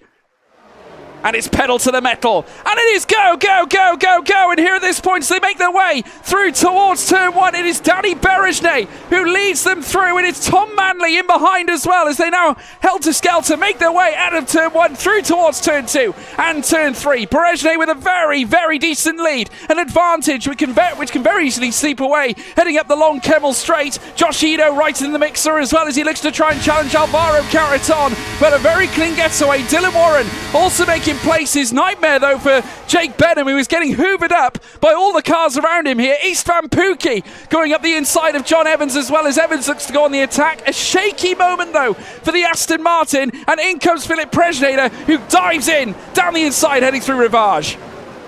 Of course, then a bit of a poor start here from Barry Burman down to P6 already. Patrick Seaposs getting a move up the inside in towards Ravage. We can see as well further back the likes of Istvan Puk looking to make moves here in towards Puon on Alvaro Carson. He gets the inside move. Brilliant there from Istvan Puk. Now into P7 he goes ahead of Alvaro, and then Josh Eden looking to close in on the Williams. Further back we can see some of the hard runners trying to get through on some of the medium runners. That being John Evans and Ishmael Fassi all under pressure here. As we can see down at the back, obviously Wilson Hughes looking to make moves along with Nico on the soft ties. They'll be looking to get some crucial moves here at the start of this race, but obviously soft, mediums and hards being used by all the field.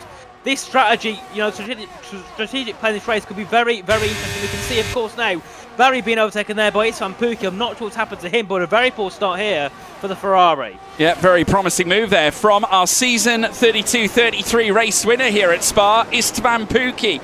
This time in the colours of the Haas team, as he looks to try and perhaps achieve the same again, maybe even equaling Jarno's record of 2 wins around this track in PSGL PC Championship action, as Danny Berejnay, as expected, takes the fastest lap of the race as we now start lap 2 of 22.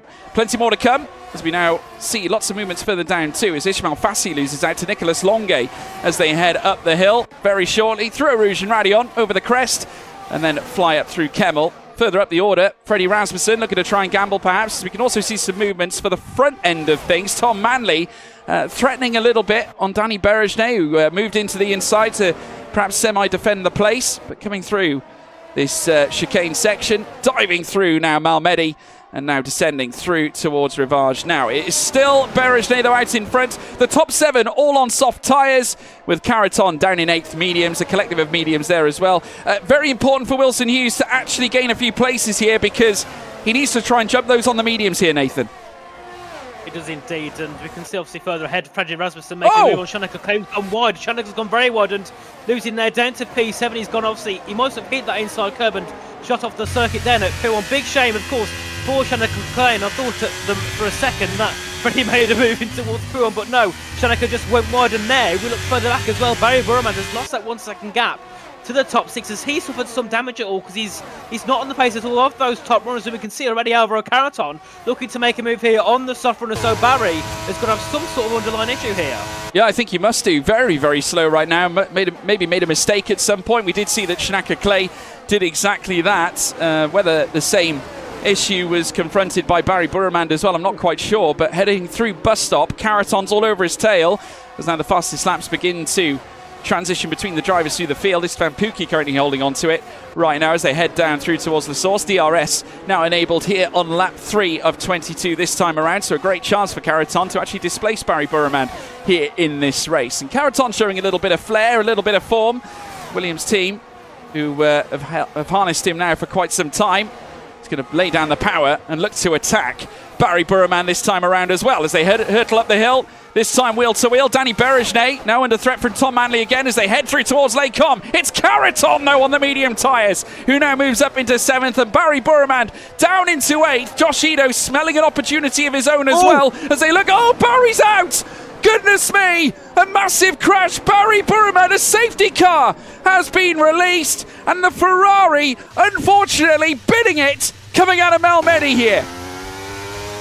Well, big contact there between obviously Josh and Barry. Barry must have gone a little bit wide. Josh went for the move and they just got collected on the exit of the corner, and obviously Barry into the wall. Josh also joining him in the wall, but luckily for him, it doesn't seem to have got any damage at all on that Red Bull. So safety car out here on lap 3 of 22, and well, big shame of course for the Ferrari of Barry Burman. Meanwhile, his teammate Nicolas Longue up into 12th here in this race on the soft tyres, but it seems that the issues went from bad to worse here for Barry Burman, and unfortunately he won't take any further part here in the Belgian Grand Prix. And I suppose it's a bit of a saving grace for some of those on the softs and mediums, because they know now they can take them that little bit longer, because this safety car will let them nurse the tyres through a little bit and reduce some of that tyre wear. Well, at the same time, does it enforce them to make a strategy change? Who knows? I mean, some drivers may go against the grain. Some might try and extend the tyre life a little bit longer. As we now see, Danny Berejnay is indeed coming straight into the pits.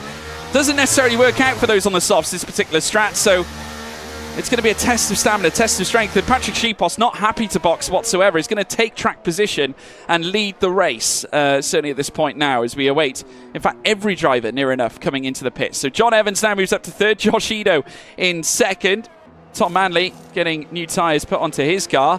Many of them plumbing for the fresh, hard, compounded tyre. Jarno Watmere also in the box as well, and he has to double stack. So Mercedes have double stacked here under safety car procedure, and soft tyres now being added to the Flying Dutchman's car. Well, this is quite interesting because those, like the Danny, Tom, have already gone onto a set of hards. So that would make me think they're looking to go to the end.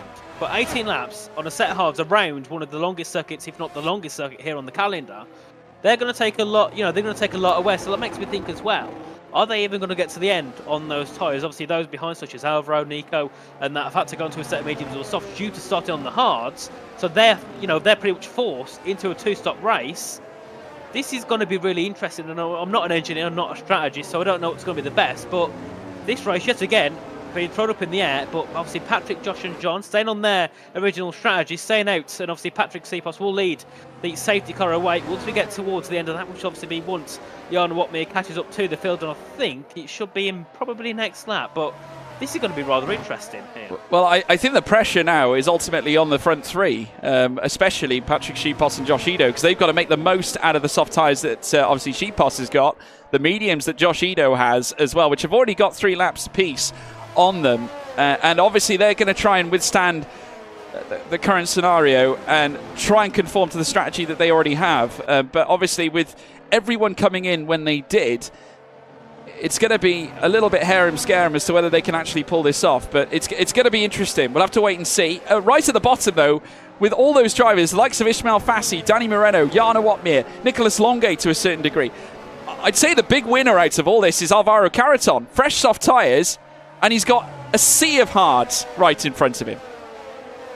Yeah, which I think he should easily pass these within the next 3 or 4 laps. So this is going to be interesting. Alvaro Carreton, obviously, we know he'll probably go to a set of mediums or maybe even go for a soft here in this race. So a lot of pressure on him, but he's looking to be in the best position so far. And we can see obviously further back as well, the likes of Dylan Warren in a bit of a sticky situation. Danny in 14th, obviously all those behind him on the mediums and the softs now pass him, so he's effectively going to be last after these next few laps. Yep, certainly is. And folks, I've got to tell you, if you're new to us here at PSGL, you can, of course, stay involved. Make sure, of course, you do leave a like and also subscribe onto the YouTube channel. Stay up to date with whenever we are live. Of course, we're live right now bringing you the Belgian Grand Prix. We will, of course, be back under green flag conditions soon. Still under safety car procedure, so not a lot going on. Make sure as well, if you're watching us on Twitch, big hello as well, a fairly new platform for us. Please make sure you hit the follow button. Stay up to date with everything PSGL. We do, of course, have the socials to push as well at Premier Sim GL on Twitter and Instagram, so make sure you get involved in that as well. But yeah, still under the safety car procedure as they make their way through Eau Rouge and Radion. Sipos out in front now, 4 laps accrued on his soft tyres, mediums on 4 laps, John Evans on 4 laps. John can make this work though, Nathan, I think. He can make this work at this point. I'd imagine, if you're on the hards, do you try and do a one-stop right to the end? You got to, right? It's going to be hard, but maybe they're going to try it. I think they'll try the best. Who's going to risk it? Do you think? Do you think they'll risk it? I mean, it's a possibility. The methods that these guys drive, they're very conscientious of tyre saving. Many of them. There is a great chance that they might try that. Maybe Dylan Wood. He's at the back of the hard train, so I think if anything, he's got the least to lose. Danny and Tom, they've got such a difficult situation. They're going to have to be working with their engineers because they're going to know at the right time what strategy is best. If they realise, oh no, we're falling off too hard, we've got to pit. If they can realise actually we've only got 4 laps to go and we're barely losing time, maybe they can stick it out and go all the way to the end, for example. But it's going to be a difficult strategy. We know that John is probably in a safe position in terms of we know probably what he's going to do in terms of strategy, or at least the engineers know what he's most likely going to do in terms of strategy. But all those behind, it's a bit of a question mark. Obviously, Jarno Watmere has been back into the pit lane, I believe, to get himself onto a fresher set of softs. I didn't see any wing change, so obviously no damage for the Flying Dutchman. But he's at the back, all the way heading up towards first. So a lot of pressure. Well, I wouldn't say there's a lot of pressure on him. He's effectively won the championship, so he's quite calm and chilled out. But his aim will be trying to go from last to first here in this race. But yeah, it's going to be interesting, but it's going to be a fun one, isn't it, George? It's going to be fun, yes. We've got confirmation that safety car is in this lap, folks, so do sit tight. We will be back racing very, very shortly. It's still Sipos who leads the way, and further back we do have Josh Ido, John Evans in third. You never know. Obviously, John Evans obviously has to pit though, because you need to change onto another set of tyres. Need to at least use 2 compounds through the course of the race. So John will have to box at some point. Danny Berejnet, fresher hard tyres as well. He'll have an opportunity to take these as far as he can. Whether he'll get them to the end, I'm not quite sure. But Berejnet certainly shown and displayed his brilliance through the course of this campaign. A win here at Spa would mean, I'm sure, a lot to him. Jarno Opmeer, though, we're on Opmeer watch here at this case. He's currently at the tail of the field as we now look to get set again here at Spa.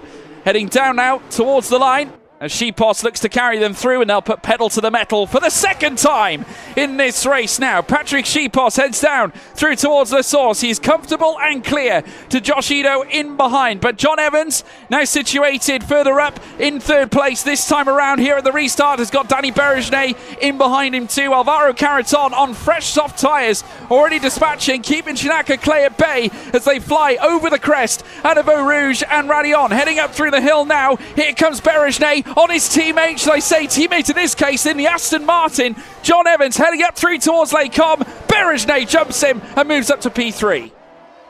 Brilliant move there from Danny, and a much needed move here at this point in the race to get himself ahead of the older hard runner. Now he's got obviously Josh and Patrick ahead, who might still be decently paced on their mediums and softs, so it might not be an easy move for Danny, but it should be moving the next 3 or 4 laps. That should be easily possible for him in this race. We can see Tom Manley looking to gain in here on the back of John Evans, as well as Alvaro Carreton got himself into P8 ahead, of course, of Shanaka Clay further back. Nico Longo making a move in towards P1, gets himself ahead of Philip Presnauder. Into a P11 goes the Ferrari. Further back we can see is of course Jake Benham looking to make moves along with Ishmael Fassi. So everyone here on the grid on the softer mediums looking to make moves ahead here of some of the hard runners. We can see yet again now Tom Manley on the back of John Evans coming through in towards Curve de Fourfrere. Pulls to the inside line here to get a move on the Aston Martin.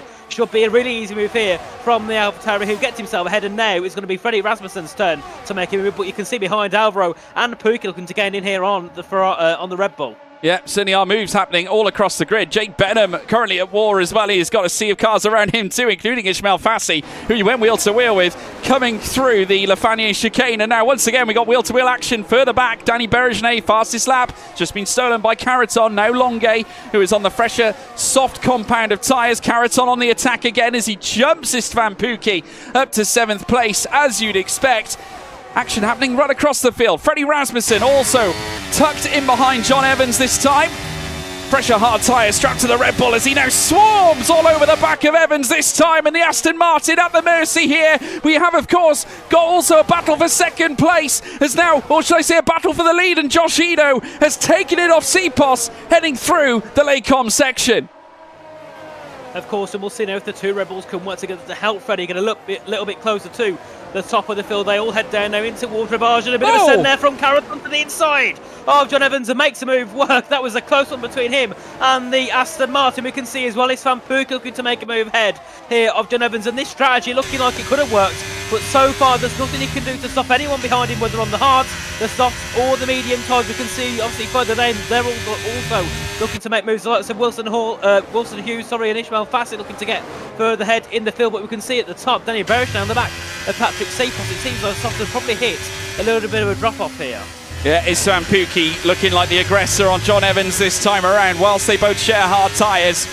Istvan Pukki's are 3 laps fresher, and he's applying the overtake here, and applying the overtake on John Evans as well. Through the inside, he manages to ascend to P7. It's 7th heaven here for Istvan Pukki, and heading down towards the bus stop. It is now the Aston Martin down into P8 with Shinaka Clay all over his tail, and now Pukki, the winner from back in season 32-33, as DRS gets re-enabled after the safety car restart. We got Carreton down the inside once again, this time between he and fellow F1 Esports veteran Freddie Rasmussen. The Great Dane could not stop him. Carreton up to 5th.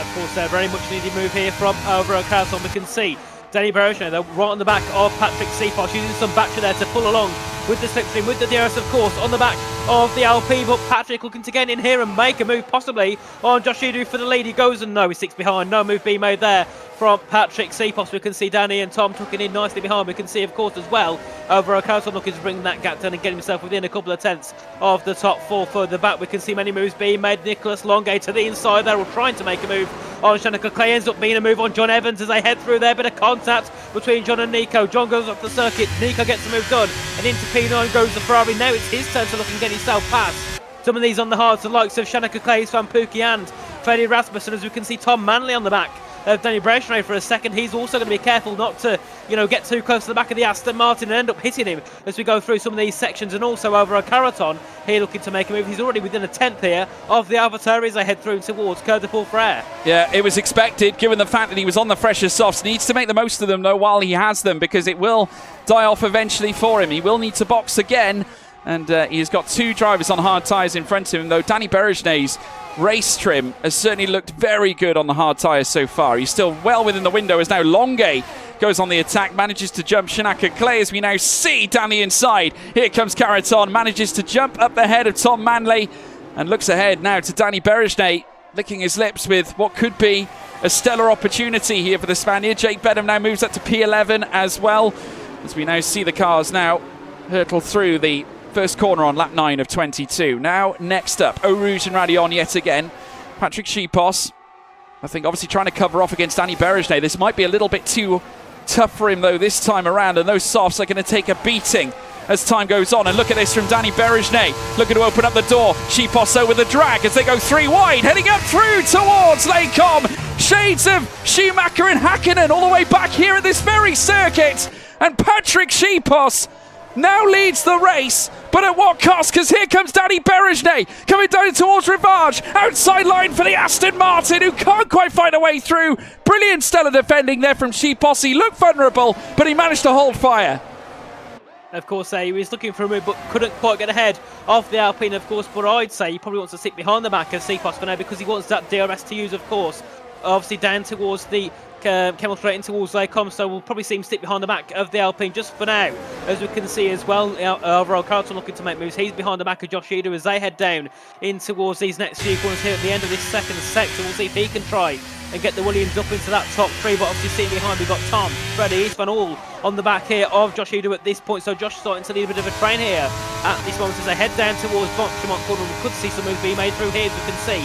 Caraton looking to gain in about half battery here for the Williams, and a little bit less battery, of course, for the Rebels. They head down in towards this final corner. Can anyone make any moves? No, Alvaro will send it a little bit late on the brakes. He looks for a move to the outside, but a contact as they head through into the final corner. On the exit of the corner, they go side by side further back as well between one of the other Red Bulls. They head down to turn one here, and Caraton got a good line as they head into the first corner. Who's going to take third? Will it be Josh? Will it be Alvaro? And it looks like it's going to be the Williams. Yeah, fantastic move there for Caraton, pulling off the surprise attack coming in towards bus stop, which teed up the run heading in towards La Source. He's made a number of moves to that section, loves it clearly, and now ascending through a Rouge and Radion. Josh Edo looks like the cork in the proverbial bottle, because here comes, of course, a Red Bull stablemate of sorts, Tom Manley, who was impressive in qualifying, as now Berejnay looks to defend the lead. Cepos now to the inside, trying to cover off any attack.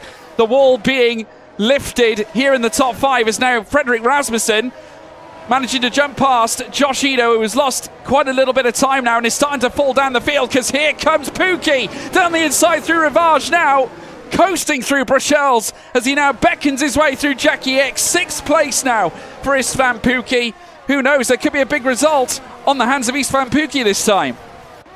Of course, and we can see here the Rebel are Josh looking to hold up the likes of Nicholas Longay behind. This could be a bit of a tactic here between the Red Bull team, because you can see that gap already down to about 5-6 tenths. They all fight through and towards this next chicane here, and look at that gap there. Nico, who was looking to make a move in towards P1 but couldn't quite get the speed to pull alongside the Red Bull. We can see though further ahead yet again, Manley looking to make moves. He's on the back there of Patrick Cepos. That gap 8 tenths of a second. And we can see obviously ahead as well, that gap between Danny and Alvaro is also 7 to 8 tenths of a second. So big gaps between first, second and third. And we'll see can any moves be made here as Tom Manley under pressure here from Freddie Rasmussen in towards the break. So no move can be made from Freddie. What about Nico on the back of Josh? He sends it, has to back out. He couldn't quite get alongside the Red Bull. We can see Shanaka Clay also looking to make moves. He's gaining it into the back of Nicholas Longay, but also couldn't find a move in towards that final corner as John Evans into the pit lane off of his hard tyres. He'll probably be onto a set of the mediums as that's a move in towards toe one there from Tom Manley. Yeah, Tom Manley now in the top three, and the hard tyres starting to work wonders for the drivers that obviously boxed under the safety car. They got themselves a free pit stop and are now harnessing what they have been seeking out of that said pit stop as well, because here comes Rasmussen, who's not going to do exactly the same. He lurches past Patrick Sheepos, getting a useful tow of Red Bull stable companion Tom Manley, who is still in third place, and now looking to chase as well after Alvaro Caraton, who has had a stellar stint on these softs as well in his own right, and now looking to utilise these softs to try and obviously maximise the delta against those that are now pitting, because John Evans already decided to box. He's out on fresh medium tyres, and now it's down to him. He needs to put in a huge stint here now.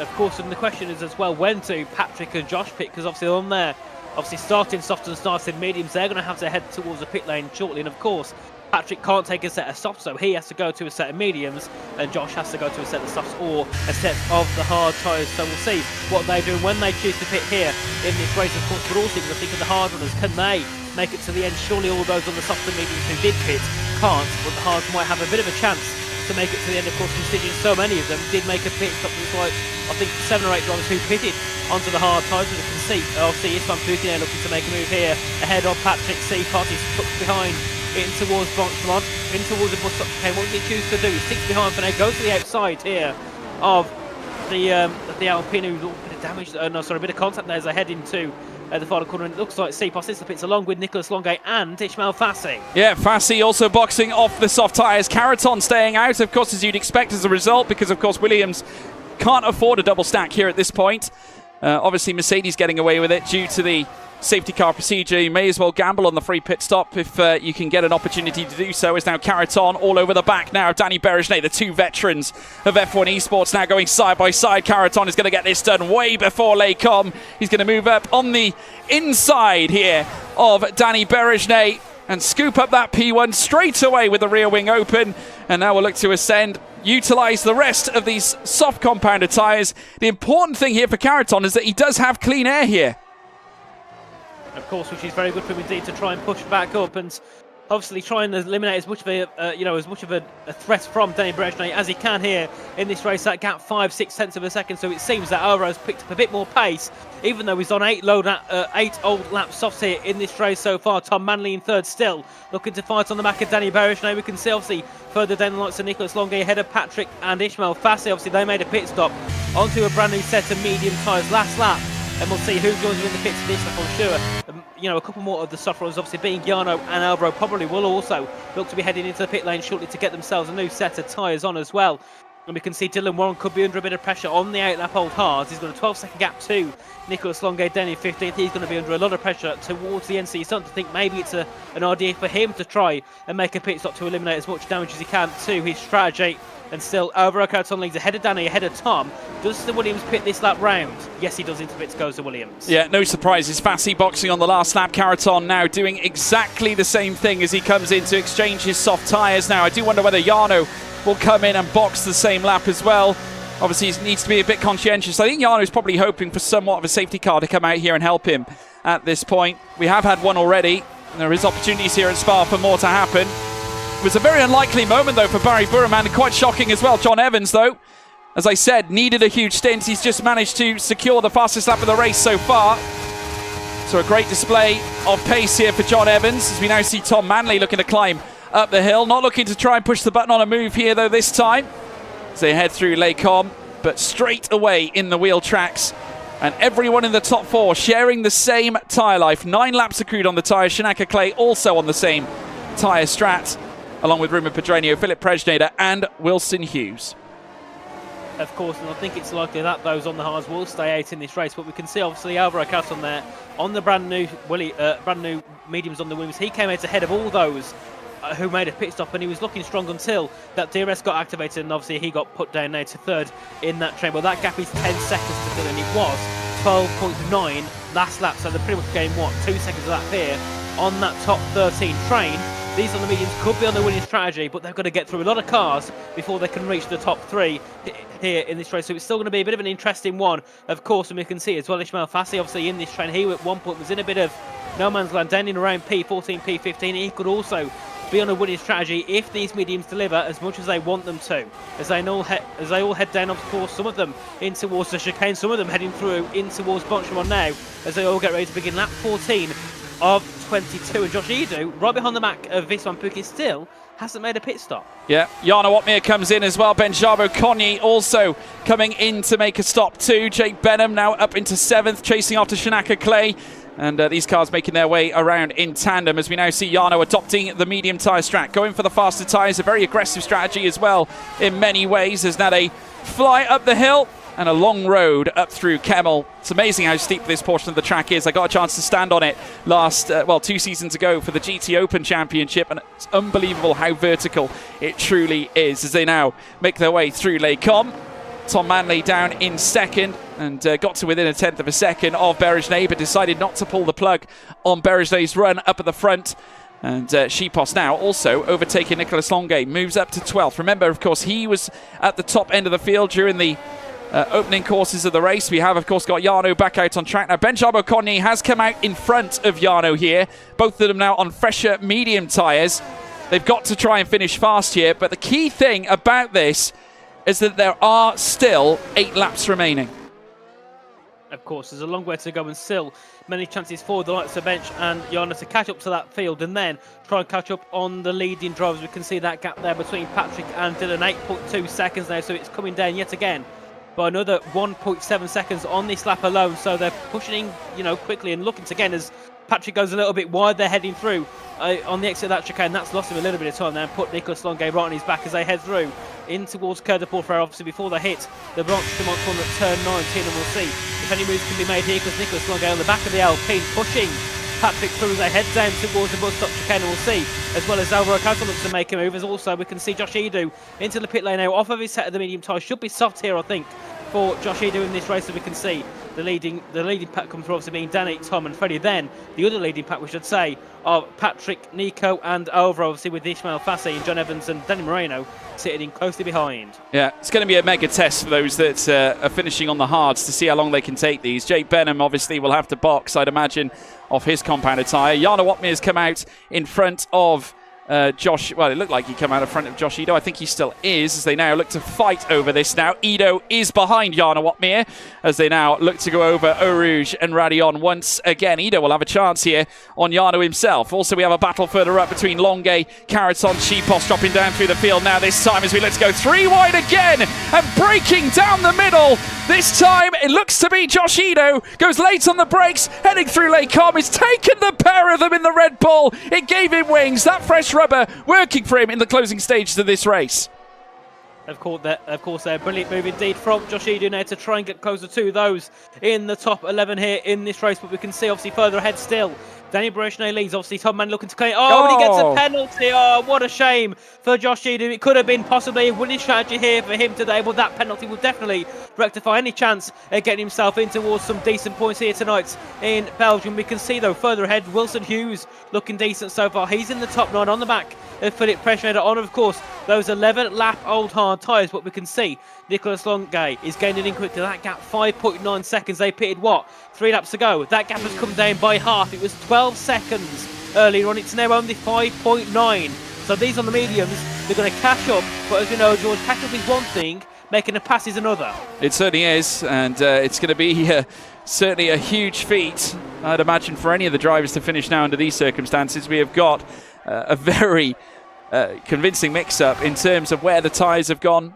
Quite a few drivers now occupying those fresher medium tyres in the bottom 10, and Nicolas Longuet leading that fray as well. Remember, of course, he did not put together a qualifying lap at all in Q1, as now they come up the hill through Kemmel. This time Tom Manley having a look down the inside, but still not pulling the plug on Berejnay's lead. We've got Rasmussen in 3rd, who also has a great opportunity to get a big result here as well. Just happy to sit behind. I think this is what Manley's got to do, right, Nath? Because obviously, given the fact that there's a long way to go in this race, these hards have seen a lot of work here through the course of this race. Manley can save his tyres in this instance. can, and this is, I think it's a perfect situation for both him and Freddie, of course, just to sit behind the back of Danny and also not use as much battery because they can use the DRS, of course, to catch up to the back of the Aston Martin if they need to. We know the DRS advantage down here is heavy. You can gain 2-3 tenths of a second. So if they make a bit of a mistake, and they can end up 7 tenths back coming out to turn 1, but they can then be within 3 by the time they enter in towards Lake Combe. So this is a perfect situation, of course, for the AlphaTauri and the Red Bull. But then is Van Pook in a bit of a sticky situation because, yes, he's in also a good position in terms of where he is, but to get ahead of Danny, to get ahead of Tom and Freddie, it's going to take a lot of work. So he might be kind of stuck where he is in around that P4 position. But Jake Benham still sticking it out here. Lap 16 of 22. Only what? 6 laps left to go. I can't see Jake pitting now. Why would he pit this late in the race? So we can see Ruben make a move in towards the final corner on Jake. And Jake, as I said that, he pits. Jake coming in. It's no surprise, to be honest. 12 laps accrued on those medium tyres. They're going to be feeling very, very skittish, I'd imagine, especially around Spa where the undulation steps in, the elevation changes, etc. Very challenging, and especially given the speeds that Benham's looking to achieve here.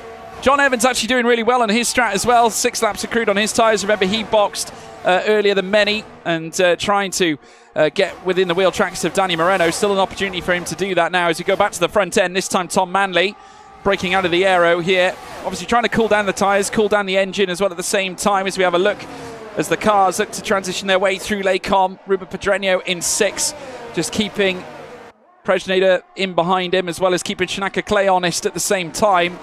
Heading down in towards Rivage once again, lap 17 of 22. Nicolas Longuet receives a 3-second time penalty.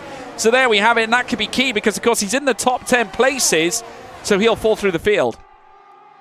Of course, a big shame, of course, for Nicolas Longuet. We can see the gaps between the field. I'd say between first and 8, that is probably around, if not less than 3 seconds. So obviously, if Nico can get himself to the top, he's going to fall down quite a few positions and could even fall out of the points at this rate as how the race is going. But we can see that gap between Nico and Dylan, 3.1 seconds now, 3.0 seconds as they head down in towards these next few corners. So at the moment, these on the mediums are pushing hard, but they've got to get past some probably very, very defensive hard toe runners ahead. Obviously Dylan Wilson, we know, very defensive drivers, very good at defending from those behind, so they'll have a bit of a challenge, of course, for Nico Alvaro and Patrick behind. And then you've got to think, well, so Danny and John, they dropped back a little bit off this front field, so not sure what's happened to them, but they're now, 2.3 seconds back from the lead runners. That puts Josh Edo into their DRS gap now, so he's also pretty much saved Jarno and Ben Chabakonyi's race. Jack Benham a little bit further back so far, so he's going to have to do a lot to gain back in as they head obviously down towards turn 1 once again for lap 18 of 22, and still Danny Berechne leads ahead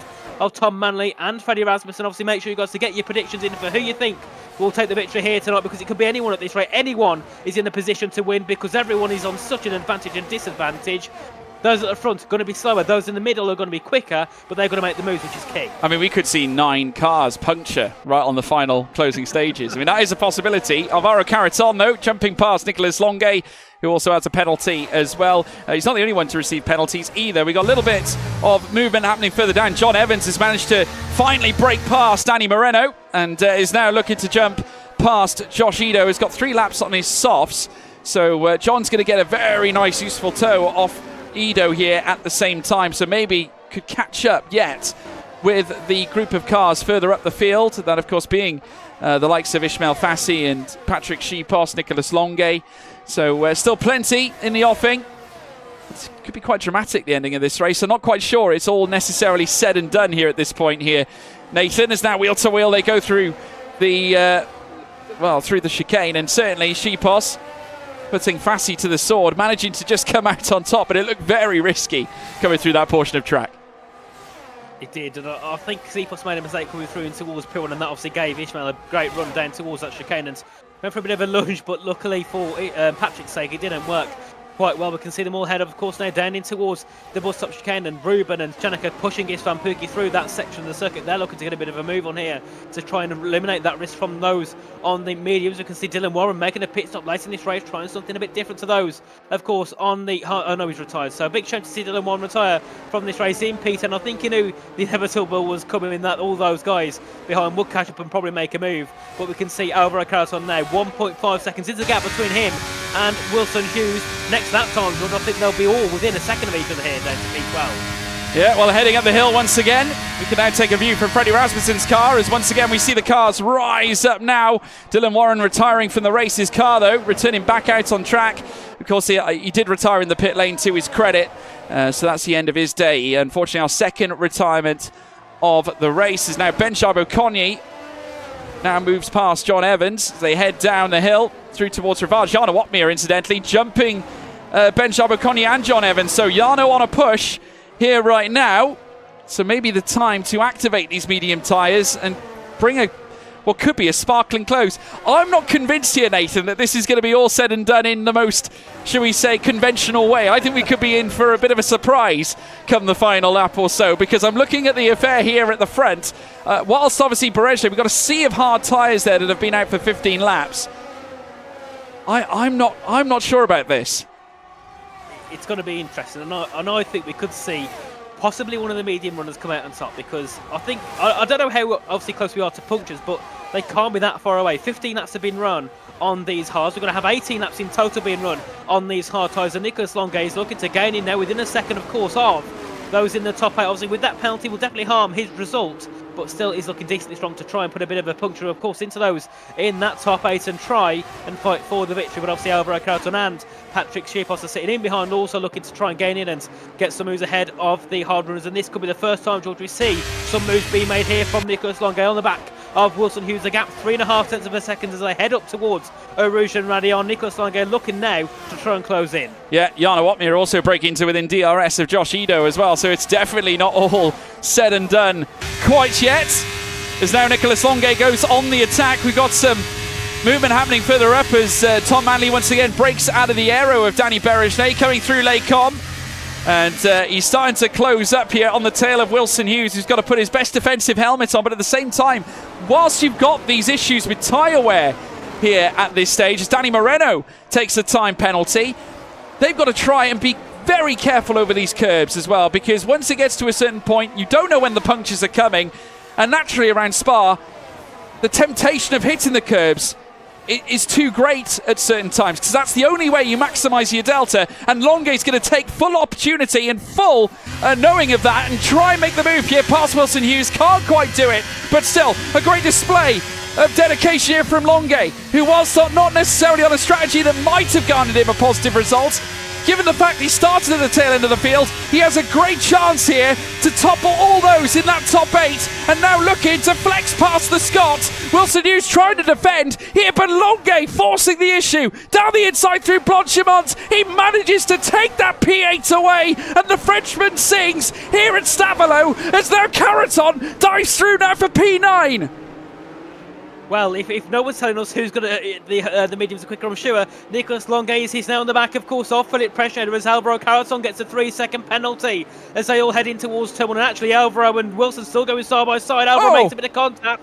Into P9 goes Alvaro Carreton. Into P9 goes Patrick Schierpos. Brilliant move from the Alpine, but Alvaro's going to try and fight back in towards Eau Rouge, but he couldn't quite get it done at the time. And now we can see Nicolas Longuet gaining in on the back of Philippe Preschader with about 30% of battery here for the Ferrari. All those ahead on a little bit less, and some of them on a little bit more. This could be a chaotic end as they go 3 wide in towards Les Combes. Alvaro Carreton does get the move done as Patrick Schierpos now back down to P11 as Wilson Hughes still sticks himself in the top 10, and through comes Ismail Fassi. Yeah, incredible. Patrick Schierpos right in the mix of it here, because we got Schierpos and Fassi now looking to go wheel to wheel through Rivage this time now. It's certainly kicking off, and now all those on the hards are going to be feeling the pinch, and Longuet is going to force them to feel that pinch as well, given the fact that he's going to be so racy on those mediums. He's closing down on them one by one, and he has taken on Preschader. He's taken on Hughes. Next on his list is Pedreño. I tell you what, this is a bizarre ending. It is, and there's 1.5 laps left to go here in this race, and it's going to be an interesting one. Who will come out on top? But so far, the top 3 looking strong. They've got pretty much full battery to use on this final lap. 1.5 laps left to go, of course, here tonight, and Nicolas Longuet already on the back of Ruben Pedreño as they head down towards Botchon, and it seems top speed not in Nicolas Longuet's favour, hence why he's not gaining too much on the back of the Alpine through this final part of the circuit in towards the braking zone at the bus stop chicane. Do any moves be made? We saw for a second Tom Manley closing in, but Nicholas Longue gets to try and make a move here on the back of Ruben. Goes to the outside on the exit, bit of contact between him and the Alpine. They go down to turn one, side by side, and I think Longue might just have the move complete here, George. Yeah, whilst he doesn't necessarily have the straight line speed, he has got enough in the tyres where he can still muscle his way through and has managed to displace Ruben Pedreño for that 6th spot too. And now we're on the final lap of racing here. Berejnay still leads. Tom Manley will look to no doubt try for the race lead as well this time as they climb the hill. DRS opens up. Manley knows he needs to pick his spot, and now they're going to go side by side. It's Tom Manley now who takes the lead of the race here on the final lap of Arskin here at Les Combes. Berejnay, though, I'm sure will try and come back fighting heading in towards Sector 2. Of course, and there's many penalties being given out here, so this could also promote some drivers up positions here in this race. They all head down, of course, now in towards the no-name corner at turn 9, and they're all looking to try and fight moves, especially those on the medium tyres. But Nicholas Longue, I think we're a little bit too late here for him to try and get himself to fight for the podium. But it depends what happens here. Good punctures make it, be a possibility, because you can see the hard tyres. They're struggling to keep going. There's 18 that's been served on them, and we could see possibly a late puncture here for one of those on the hards. We can see, of course, Jarno Watmere now into P12, and with the penalties, he's looking to be in the top 10. He certainly is. He's in P12, not forgetting the penalties above. Jarno has got a P10 on the table. A great chance here now to close out the championship in great fashion. Of course, the title has been on the line. Jarno has been stellar in his last 4 races, taking victory back to back to back to back, with 5 wins in his last 6. Tom Manley, though, a sensational race here at Spa. The AlphaTauri driver comes across the line. It's victory for Tom Manley. The man hits the top with Danny Berejnay in 2nd. Freddie Rasmussen takes a blistering 3rd. Istvan Pukki in 4th. What a race, and without a doubt, one of the most sensational performances through the course of a season. Jarno Watmere is your champion. Well, it's speechless, isn't it? Jarno Watmere. Apart from this race, it's been absolute dominance for the Flying Dutchman, hasn't it, George? Honestly, nothing has stopped him apart from today, where he chose to start from the back. Yeah, incredible. It was a huge test of bravery. I mean, to be honest with you, given the safety car, it changed everything in terms of the strategy. But Jarno Watmere takes yet another PSGL title. It's championship number 5 for the Flying Dutchman. Manages to certainly continue his rampant run, despite not taking necessarily a result he would have wanted today. Nevertheless, accruing a P9. I think it's a P9 anyway, might be a P10. I'll have to double check the results. Obviously, there were some penalties that were distributed. Obviously, we've yet to see the official results. But congratulations, Tom Manley. Let's take you through those results, folks. Indeed, it was P9. Tom Manley finished at the top of the order with Danny Berejnay in 2nd, Freddie Rasmussen in 3rd, Istvan Pukki in 4th place, Ruben Pedreño in 5th, Ismail Fassi in 6th, with Wilson Hughes down in 8th. Of course, Jarno Watmere, the champion, in 9th. We got Nicholas Longue, tremendous drive from Longue as well, despite the penalty, P10. Shanaka Clay in 11th, Benjabo Konyi 12th, as well as Alvaro Caraton 13th. Jake Benham 14th, Patrick Shipos 15th, Josh Ido 16th, John Evans in 17th, Danny Moreno in 18th, and we lost Dylan Warren and Barry Burmand after that truly spectacular crash that we saw earlier on. But drama through the field, it was truly a sensational race. I, for one, enjoyed it. Don't know about you, Nathan, but we do like a little bit of drama. We got some in the way of Barry Burmand's crash. It certainly was different, unexpected. And credit to all those on the hard tyres towards the end. They brought it home on the one-stop strategy. Of course, that race was brilliant, and my voice is gone already. That was honestly one of the best races I've seen here in Spa for a long, long time. The uncertainty of who's going to win, who's going to come out on top with all those different strategies, the early safety car bringing all that into fruition. It could have ended anyway, but obviously it does end in the way of Tom Manley, who was on the front row at the start, obviously ahead of Danny Berejnay, who took pole at the start of this race, and I think those two, deserve a round of applause. Brilliant from Tom and Danny. But also, you look at some of the gaps in the grid there. Wilson Hughes from 16th into 8th. Jarno Watmere 20th to 9th. Like Sir Ruben Pedreño starting in 12th. He's now in 5th. So many drivers made many moves in that race and took a different strategy. And for them, it paid off very, very well. Yep, Jarno Watmere taking an incredible championship win. That is championship number 5 in terms of PSGL PC, but 6 titles in PSGL itself. and we've got a little feature to take you through it. Pookie now on the outside of Jarno Watmere, who has the favourable inside. Pookie though running out wide now on the exit of the final bend. Pookie with the lead. He's got a nose in front, but as they head up towards the line, it'll be a drag race up towards the checkered flag. And Jarno Watmere, he has won by 5,000ths of a second. But he goes deep, he goes very Wow. deep. That looks to go right there, so contact with the left. And they go Ghost as they head in towards turn 6, I think.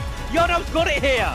Jarno Watmere, 2 weeks in a row, will take victory here in PSGL. And here at the Styrian Mountains, there's a stellar performance on hand here for Jarno Watmere. 4 in a row and 5 in his last 6. Jarno Watmere wins the Austrian Grand Prix.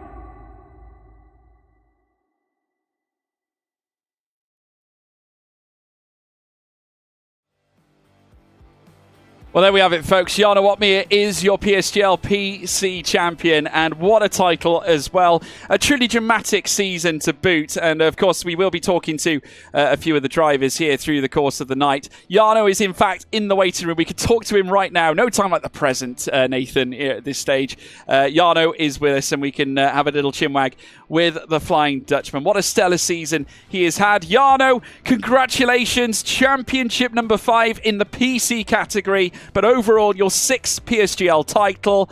And despite the race perhaps not going necessarily to what we could decipher as a plan, it was very hectic, but still nonetheless, you got the job done. Yes, thank you. Was a very, very boring race from my end. Yeah, the safety car just made it a little bit more boring in this occasion. Sometimes it makes it very exciting, sometimes it makes it very boring. At least from my end. I don't know how it was for others, of course, but yeah, kind of cruised the whole second stint behind Josh, or the third stint, I should say. And then yeah, tried to make some moves in the end, but yeah, I was just a little bit too late, too little, you know. So couldn't really do anything, but yeah, it was a good season nonetheless. So. A fantastic season. I mean, to go 4 wins on the bounce. Of course, we look back at Saudi Arabia, one of the most incredible side-by-side moments. Is there one particular race that really sticks out so far? I appreciate, obviously, we've got 2 left after this one, but is there any particular race that really sticks out for you this season? Yeah, I think Saudi was my best one, to be honest. Did very little practice for it. Went out in Q2, of course, and then I think started P11 and managed to win the race without any other kind of carnage, really, any kind of safety car. So yeah, Jeddah was really good. Mexico was really good as well, actually. That was dramatic. Austria was Mexico was very yeah, good. exactly. Yeah, I mean, we look back at Saudi as well. I mean, 5,000, it was so close. I mean, I remember it like it was yesterday. I was screaming at the top of my lungs, and it was unbelievable, really. I mean, you know, we never get finishes like that in league racing, really, which is a surprise. Sorry, I'll let you continue because you were about to allude to something else. Yeah, Mexico was, of course, really frustrating in the first instance with the disconnect. And then, yeah, Montreal was a bit dramatic, a bit unlucky from a teammate, but yeah, nonetheless, I've had a lot of fun races, really good races this season. I hope I can continue that on the next game. Of course, 2 more races to go in PSGL, but I'll probably be starting last in those other 2 as well. So yeah, had a lot of fun this season. Can't wait for next game already. And I hope everyone watching enjoyed it as well. Yeah, absolutely. It certainly was a pleasure for everyone to watch, and I think I, for one, agree with you. I think looking forward to F1 24. So in terms of the way the future stacks up, we're still obviously waiting to see what happens in terms of F1 esports. How prepared do you feel going into another season of that, or certainly another series of races should they come up? Yeah, if they do happen on this game, of course, I'm more than prepared, considering I've got like 1,300 hours on this game. And yeah, nonetheless, I've enjoyed it as well. Not gonna lie, I've enjoyed this game a lot more than F1 22. So yeah, I'm ready if it does happen. And if it doesn't happen, that's fine by me as well, because we've had a really good few league racing seasons on this that were really exciting as well. So we will see, of course, but yeah, it's been good. Absolutely, a truly stellar performance. And Jarno Opmeer, a champion again here in PSGL. That is championship number 5 on the PC, 6 overall. Jarno, congratulations. Thank you. Thank you very much. You are the champion, my friend. I will invite you for a dessert from Tesco. Dessert from Tesco. I love that. Can I weigh Thank in you, on this? Yeah. I hear you are the resident foodie, Danny. I hear that you've been. Well, I mean, I saw you at esports, right? You've bulked up.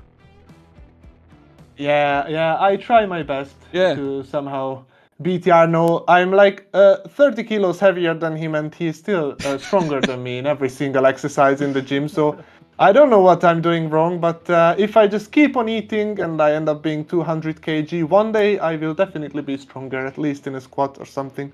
Yeah, I mean, I remember years ago. I mean, you were tall anyway, but you were thin. But nowadays, you're not only tall, you're also really buff now. So I'm really concerned that when I meet you, I'm gonna have to look over my shoulder and see is that Danny Berejne? But no, honestly, I fantastic race on your account as well, Danny. I mean, you had a very busy one. Obviously, you're at the front for a majority of it. The safety car, I think, imbalanced a lot of the race, but coming towards the end, it was just the fact that you were leading on the final lap, I think, wasn't it? Yeah, I mean, Tom and Freddy are teammates, so I always knew that overcomplicating the race would be unnecessary. I tried to have a nice exit from the chicane in the last lap, and then have the best turn one, use all my ERS in the 2 straights and see where it gets me. But I am quite confident that they could save tires a lot better than me, lifting. I needed to keep up some form of pace because I knew that the train is going to catch if I'm overly slow, so I couldn't drive like half a second of the pace. But I drove very, very cleanly the whole race, but in the last lap I was still puncture territory, over 75% tire wear. In Pujon I was nearly losing it, so I just didn't really risk it. There was no way for me to follow Tom in the dirty air in the second sector to have an attack back in the bus stop chicane in the last lap because I just couldn't handle the dirty air with my tires. Maybe if the safety car comes in 1 or 2 laps later, then it would be a different race for me because then I don't have to save and there is not that much difference. But at the very edge and the end of the tire wear, every single percentage means so much in lap time compared to like the middle part of your tire thread. So all in all, Tom was faster. Even if I somehow stay ahead, I think in the first straight, then there would have been a way for him to attack me into the bus stop chicane. But I'm pretty happy with the P2 and the pole position, of course. If I have a contract from esports that I finish P2 every single race, except of maybe a few victories and just a few basic points, I would choose P2 every single time. If you can do it consistently, that's pretty solid points. So I just try to be consistent. That's my goal. Yeah, I mean, obviously, I think the partnership of both you and Jarno is obviously one of the strongest. You've got Jake Benham as well in the team. So Mercedes really hench this season in terms of driver talent. And I would argue, Danny, that this has been one of your best seasons in a long, long time, certainly in league racing. I mean, we've harked back to the great years you had in AOR where you were a champion there. You've now since come along to PSGL, and we've seen really this ascension since last season where you were driving the Haas last season. We saw some great results. This season, victory, of course, back at the very first round of the championship at Portimao. Since then, taking more podiums. You've just taken your second P2 of the season. I mean, that is immensely huge. Do you feel like you're back to where you want to be? Yeah, I'm certainly in a happier position than in the previous 2 seasons, but the improvement never stops. No. Already this qualifying lap, even though it was a pole position, my last sector was pretty bad. And I know that maybe I can get away with it in PSGL, but I will not get away with a lap like this in esports. So I'm trying to be really maximizing my performance.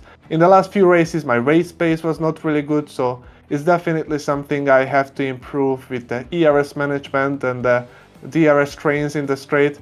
There is still a lot of improvements, and My dream is to be as fast as maybe Thomas and be as smart as Jarno. If I could get those combination of skills, then I would be in a really, really solid position for esports. I will try to drive as many races as possible if the season gets started. But obviously, as you mentioned, Jake is an amazing teammate. And maybe I'm a strong pair with Jarno, but I'm really, really confident that as a 3-driver lineup, Mercedes probably has the highest average. And I don't want to jinx it, and it's maybe not nice to say this about us, but there is many teams in esports where they only focus on 2 drivers, and I think it's a good advantage that we have 3 very fast drivers, hopefully myself included. And I also want to say that Jake has his 18th birthday today. He so certainly happy does. birthday to him. If he's watching, or maybe send him, that I wish him an amazing adulthood. And I cannot wait to have a beer with him. I cannot believe he's an adult. I mean, I didn't think that was possible, but apparently it is. I mean, he still has a bit of growing to do because he's still quite small, but, you know, he's getting there. Certainly in comparison to you, I'd imagine he looks up quite high, Danny, I'd imagine. But yeah, but incredible. Yeah, obviously happy birthday to Jake Benham. And I think there's another birthday as well that we've got to look at. I think it's Alfie Butcher's. I'm not quite sure. I can't quite remember, but I'll have to double check. Oh. I'm not sure. But I don't want to put myself on the line just yet. But Danny, I mean, obviously now P2 in PSGL Championship is up for grabs. We've got 2 more races to go, both of them in the United States. We've got Texas and Vegas coming up. You know, you're going to be pushing for that final P2 place, make it a Mercedes driver 1-2. Yeah, I mean, I missed 3 races of the season, so that's not ideal. And also, I've been disqualified from the lead in Canada, so many points lost. But at least there is a little bit more pressure on me now because it's tighter. So that's great practice, and I like to look at the positives. Austin, Texas, I'm definitely looking forward to that track. Las Vegas with the long straight will be carnage in my opinion, but we will try to get the best of it. Yeah, well, there we go. Thank you so much, Danny Burrows. I just want to clarify, big thank you to Big C in the live chat as well. It's Tom Manley's birthday as well, so happy birthday, Tom Manley. Winner on his birthday as well. How about that? Incredible. So, Danny, Yeah, not bad. Yeah, not bad at all. Congratulations, Danny. Stellar P2, onwards and upwards. 2 races to go. All the very best. Thank you. Have a nice evening, everyone. Thank you, Danny Berejnay, one of the nicest guys you'd ever meet on the grid, folks. And once again, I think has displayed certainly true class there, Nathan, even in defeat. He knew he wasn't on for the race win, forfeited it essentially going up the hill, up Kemmel. But that's a Cinderella story in itself, is it not? Tom Manley on his birthday, race winner here at Spa. See, I saw someone put in the chat earlier on in qualifying saying that it was his birthday, but I wasn't quite sure if it was a troll comment, but it seems like it was true. You got to be careful. It might be fake news. Fake news. P2 quali, P1 in the race. You know, I don't think you could ask for a better, a better session at all. Obviously, on his birthday as well makes it even better, of course, for Tom Manley. And it seems we've obviously got many birthdays on the grid. Also, Jake Benham as well, with his birthday. Not the best race for him, but still a decent race, of course, for the Mercedes driver. But I think overall that race was brilliant, wasn't it, George? It was action-packed to the end. It could have been even more action-packed, maybe if the race was a couple of laps longer, because punctures could have came into the case, and obviously Nicholas Longo could have gained in a little bit more to those at the top. But either way, I think it was a brilliant way to end off the Belgian Grand Prix, and well, of course, big congratulations once again to Tom Manley on the P1. Yeah, it's truly sensational. Fantastic efforts from drivers all around, and strategies as well. We saw various different strats. Some plumbing for that 2-stop, which they had to do. They had to enforce the 2-stop given the safety car. And then we had those on the hard tyres that took them right to the very end, which was absolutely sensational. So credit to the drivers who pulled that off. Of course, our race winner, Tom Manley, being one of them, as well as the aforementioned second place driver Danny Berejnay and Freddie Rasmussen as well, who came home in third. But incredible, folks. It truly has been a sensational season campaign so far. Let's take you through the calendar as well as to what we have next, because we do have a really super season still in wait. 2 races left to take us through to the very end of this championship. Season 35 and 36 will be closed out with 2 trips to the United States. We got Texas on March 13th. And then for the final round, we head to Las Vegas. We roll the dice to obviously decide who closes out the championship at the very front. But of course, the championship has been closed out. Jarno Opmeer has taken it in truly great style.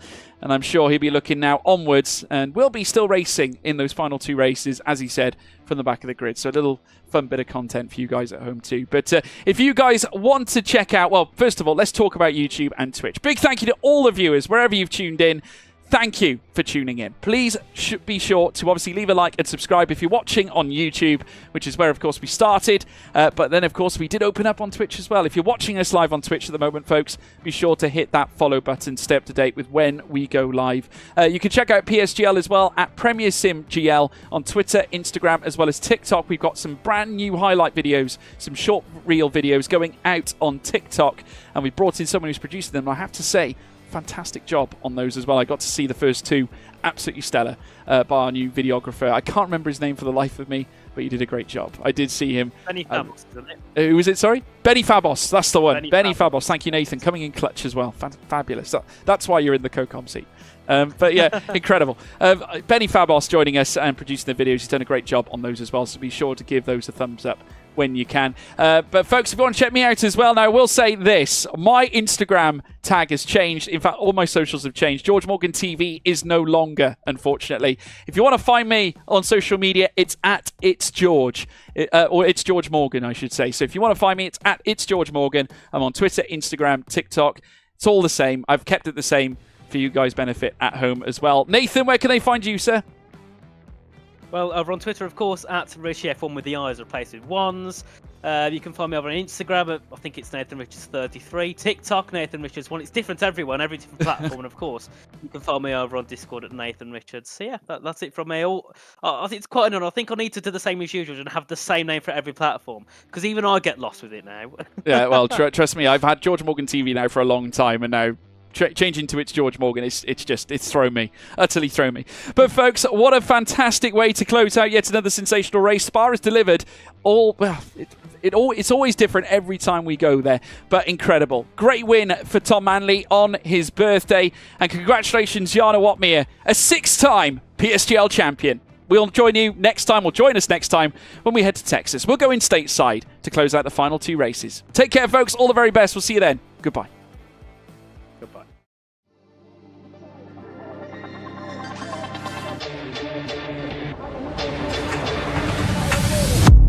Desperately trying to hang on. He's got the inside. Oh, here he's through on the left-hand side. Hooks the apex, gets on the power nicely, and that is job done. Jana Watmere now to the last couple of corners now. His finest drive, his greatest drive, and he's done it at the Circuit of the Americas. He returns to the top step of the podium. Once again, the GOAT is back. Jana Watmere wins the US Grand Prix in a stunning Grand Prix.